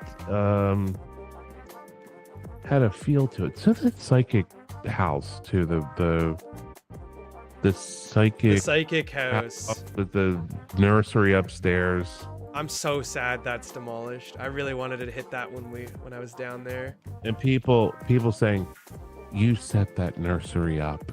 It's like, no way. What the fuck are you talking about? It's like I had that stupid video of that snow that I put in the refrigerator back in 1987. My mother said that she had thrown it out. And then I went in the freezer and there it was on the door. I said, Mom, you didn't throw it out. It's a little plastic shell that when you would go to those prize machines in Kmart and you would put the quarter in and turn it, and the prize would be inside the little plastic shell. Oh, like a capsule. Like, yeah. So I took on November 11, 1987, we got this crazy snowstorm in Maryland, in Baltimore. And so I took some of the snow and I put it in the thing and I put it in the refrigerator. And I think just the shell was sitting there. So later on, I put it in a cup and put foil over it. And then even later on after that, I put it in another cup, in the old cup, and put foil. So anyway, I just made a little video of it thinking, oh, this is cute. I'll put it on TikTok. I put it on fucking TikTok. It goes fucking viral. It's on Instagram. It has 7 million views. Oh my God. Why? Why did it blow up? I don't know. And there's people on there like, people will fucking fake anything for clout. And I'm like, I didn't fake anything. This is real. Like, they're like, that's just a round ice cube. And I'm like, no, I'm not going to argue. Like, it's the stupidest fucking thing. But it's like, that's what I'm talking about. The state of the. Yeah. Of all things, why would you fake that? You can't. Like, why would I fake a snow in a little plastic thing? The only thing that's left of the snow is just a tiny little bit of ice. That's it. So over the last 30, let's see, 70. Wait a minute. Hold on. 87, 97. 2007, 2017. So it's almost 40 years. It's 38 or 39 years old. Almost 40 years. Why? What would be the purpose of? Who would even come up with something so stupid to fake? But that's not the state of the internet today. You can post anything you want. It can be the most positive, wonderful. Yes, and people are gonna shit on it. And there are people who are just there to talk shit and shit on it. And it's like the comments on that fucking video are abhorrent. And it's like, it's just snow from 87 and up. How the fuck could you get offended by that? People are like, I want to know what kind of freezer they had that would last 40 years. Guys, you get a new freezer. You put all the stuff on the side. You take the old freezer out, you put the new freezer, and you plug it in and put the stuff back in the freezer. Yeah, imagine trying to debunk such a harmless, like, Oh my a God. snow from 19 whatever. Like, oh yeah, that snow isn't authentic. Let's carbon date it. It's People do anything for clout. I'm like, clout. It's snow from 1987. yeah, What clout are you talking about? he just posted it because it was interesting. I got maybe 200 new subscribers out of 6.7 million people who watched it. That's not getting clout. I'm going to take the fucking thing down. I hate people coming to my Instagram and I just can't stand it. Just leave me alone. You're the snow guy now. Yeah. Oh, it's the snowball. The fake snowball man. I mean, the things that they write are just outrageous, and they're so angry. It's like they're like, "Wow, that was a waste of my time." Yeah. And you look at their account, and you're like, "That was a waste of your time." I'm in your makeup. Like your makeup. You're such an ass. That's a waste of time. That was a big waste of your time. But I mean, I don't know. That's just how shit works online. They call him Snow Miser. Good reference. Good song. The fake snow from 87. Like my mother would ever participate in a fraudy like thing like that. It's Snowgate. If I told my mom, I said, "Listen, Mom, I'm gonna pretend the snow's from 1987. Can you just play along?" She'd be like, "No, I'm not." She's like, what the fuck? She's like, "No, she would never do that." You can now refer to Dan Bell as the snowball guy. It's not because of Trapped and Terrified. These people have never seen Trapped and Terrified. GMC new look. They've never seen it. These are just people that are just surfing the web. Yeah, looking for things to Somebody else reposted the video on YouTube and it has like 20 million views. That's fucking crazy. It's just like, oh my God. Like, please, why is it so? I don't understand why that is interesting. I thought, this is so cute. It's something from my past. It's something I've always mentioned to people. Oh, I have so from 1987. So I thought, I'll put it up, just for myself on my TikTok. No, it has to go viral. No, for sure. Had to go viral. As soon as it started going viral, I was like, oh, no, please, no, don't go viral. Crazy. Diva, thank you for the donation. I don't know why it didn't come up on the chat notifications there, but thank you so much. Oh my God. Trapped and Terrified was so much fun. I'm sorry. That was great. I mean, it was very well done. It was well produced. We had so much fun making that. I remember Prince and I were dancing to that Missy Elliott song, WTF. But thank you, Diva. Hope you're having a nice night. Thank you so much. Hey, girl, sticking out your tongue, girl, but you're too young. A lot of girls in the shit look fun. Gotta do it where you're from. Took a break from filming my terrifying ordeal in the bathroom after finding the beanbag with the crack in it. What the fuck are you on about? Prince, he was listening to Missy Elliott and we started dancing on the steps. We were like, hey, fun. Oh yeah, and then you each took a hit of that crack together. But see, when did that come out? Like 8 or 9 years ago? Something like that, like 2017 or 2016. It came out and I said, when I put it out, I said, I'll just do it for 1 year and then I'll tell everyone it's fake. There was never a moment where I was not going to tell everyone. But the problem was it went viral and then all these news organizations started to contact me. There's no way. It was like, I think Fox News and like the Daily Mail and the Sun and like all these news orgs at one time were emailing me. We'd like to get your comment on Trapped and Terrified.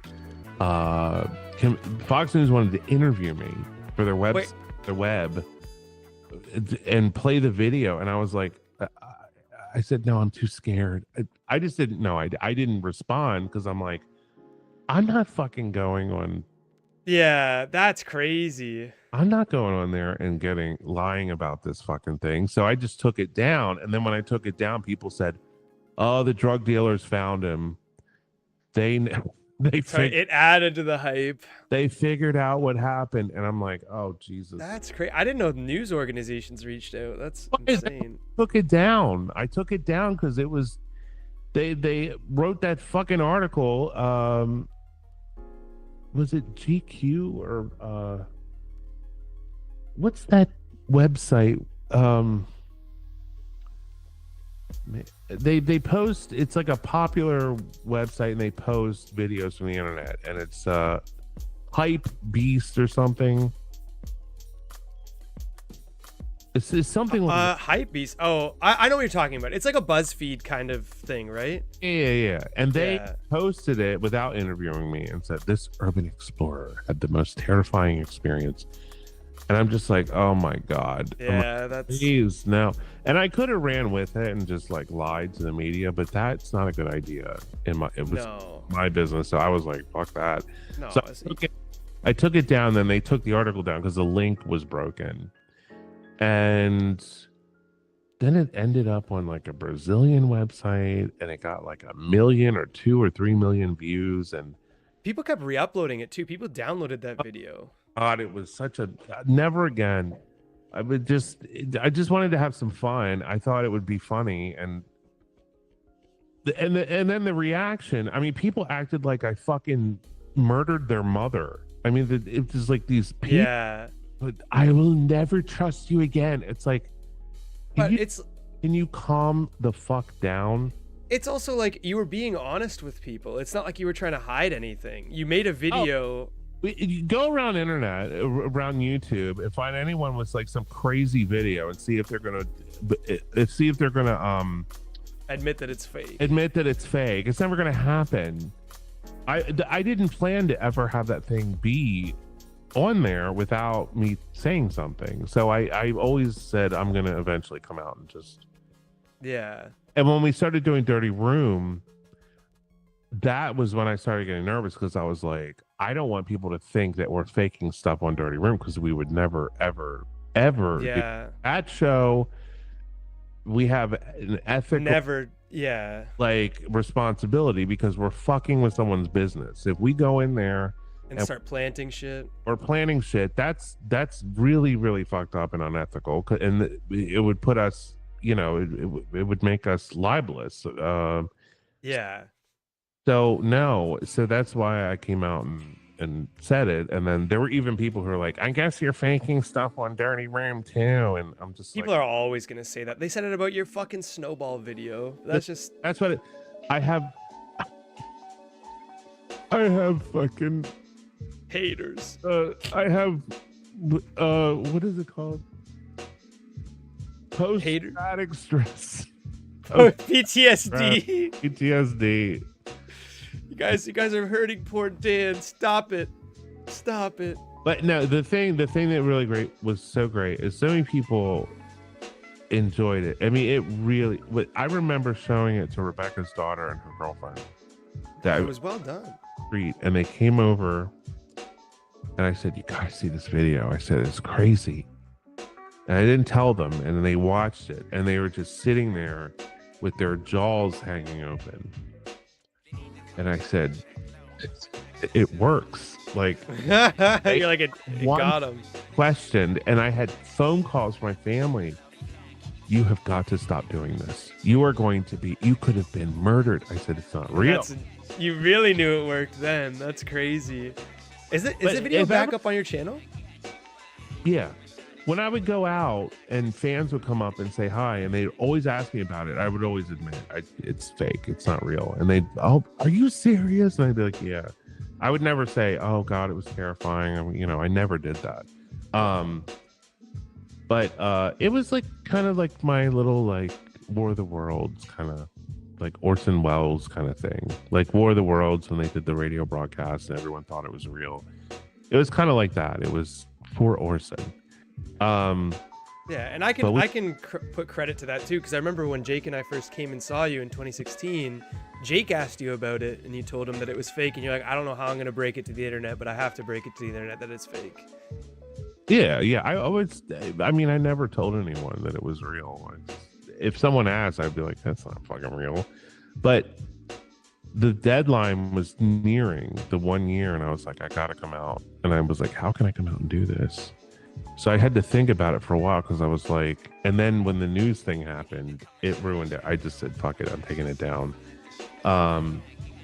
Which just added more fuel to the conspiracies. Yeah, and then, the drug dealers got him. But that's a great video. It's just for me watching it, it's sad because Prince, I loved Prince so much. He was the most wonderful person you could ever meet. Kindest, sweetest guy. My sister and I just loved him so much. And it was the last time we got to do anything together. And so it has bittersweet too, but it's like you don't see him, you only hear him. Yeah. But he had to walk up those fucking steps 16 times. We did 16 takes before I got it right, because I didn't want to cut it. I wanted it to be all one shot. Yeah. And there is 1 or 2 cuts in the bathroom, but you can't tell, because when it goes dark, you can't tell that it cuts. But I had to be very, very careful with the cuts, because if anyone had any inkling that it was fake, it wouldn't have worked. No, for sure. And I mean, I was convinced when I watched the thing. I went in knowing it was fake. The first comment on the video, I'll never forget it. I put the video up, and the first comment was, "Holy shit." Classic. I was like, oh, it's perfect. It was a lot of fun. I mean, how could that possibly hurt anyone? People acted like they were so butthurt. It was either they hated me or they thought I was a genius. There's no in between. There was no in between at all. No medium. But people who got it, and just chuckled it off. It was like, oh, that's, I was tricked. But that's the internet. Don't believe anything you see on the internet. No, 100%. You cannot believe anything you see on the internet. Everything is fake. Everything. 100%. And yeah, I think this is probably a good way to close out the stream. I'm a little bit over time here, but I thank you so much, Dan, for taking the time out of your day to talk to a peasant like me. No, it's great. I'll send you an invoice after we get. Yeah. Can you wait? Can you didn't hit the list here? Says you need to tell everyone to subscribe to the channel. Oh yeah, please subscribe to Brennan's channel. That's unpaid, by the way. Now. Unpaid plug. Now. It's Bevo. And the last thing it says on the script that you have to do is you have to smile into the camera. It's Bevo. Actually, it's over. Fuck off, you bastard. It's Bevo. Well, thank you everyone for watching us tonight. Have a good night. Make sure you subscribe to It's Boring. Don't subscribe to It's Boring. Subscribe to It's Bevo. I appreciate you guys. I mainly do I try to do a bit of everything. I do like hiking, IRL, but I also do gaming stuff. So if you're into that, subscribe for more. Our Discord is in the description below if you're not a member of our Discord community. If you haven't liked the video, please consider giving it a like. Also check out all the content that we mentioned on Dan's channels, his social media. I should link it below, but I'm sure if you're here, you're already watching his stuff. And Brennan, I just want to say, I am very proud of you for growing this little channel to what it is now. And hey, thank you, Dan. I have had an absolute blast collaborating with you, and I absolutely adore you and love you very much. You're like a brother to me, and I really, truly mean. Aww. I love you too, Dan. Ever since that one gloomy night in 2016 when we first started shooting together, it's been a very strong friendship. I thought after I chloroformed you that you'd never speak to me again. That one night in the jungle room, eh? All right. Good night, everybody. Thank Night. you. Everyone, thank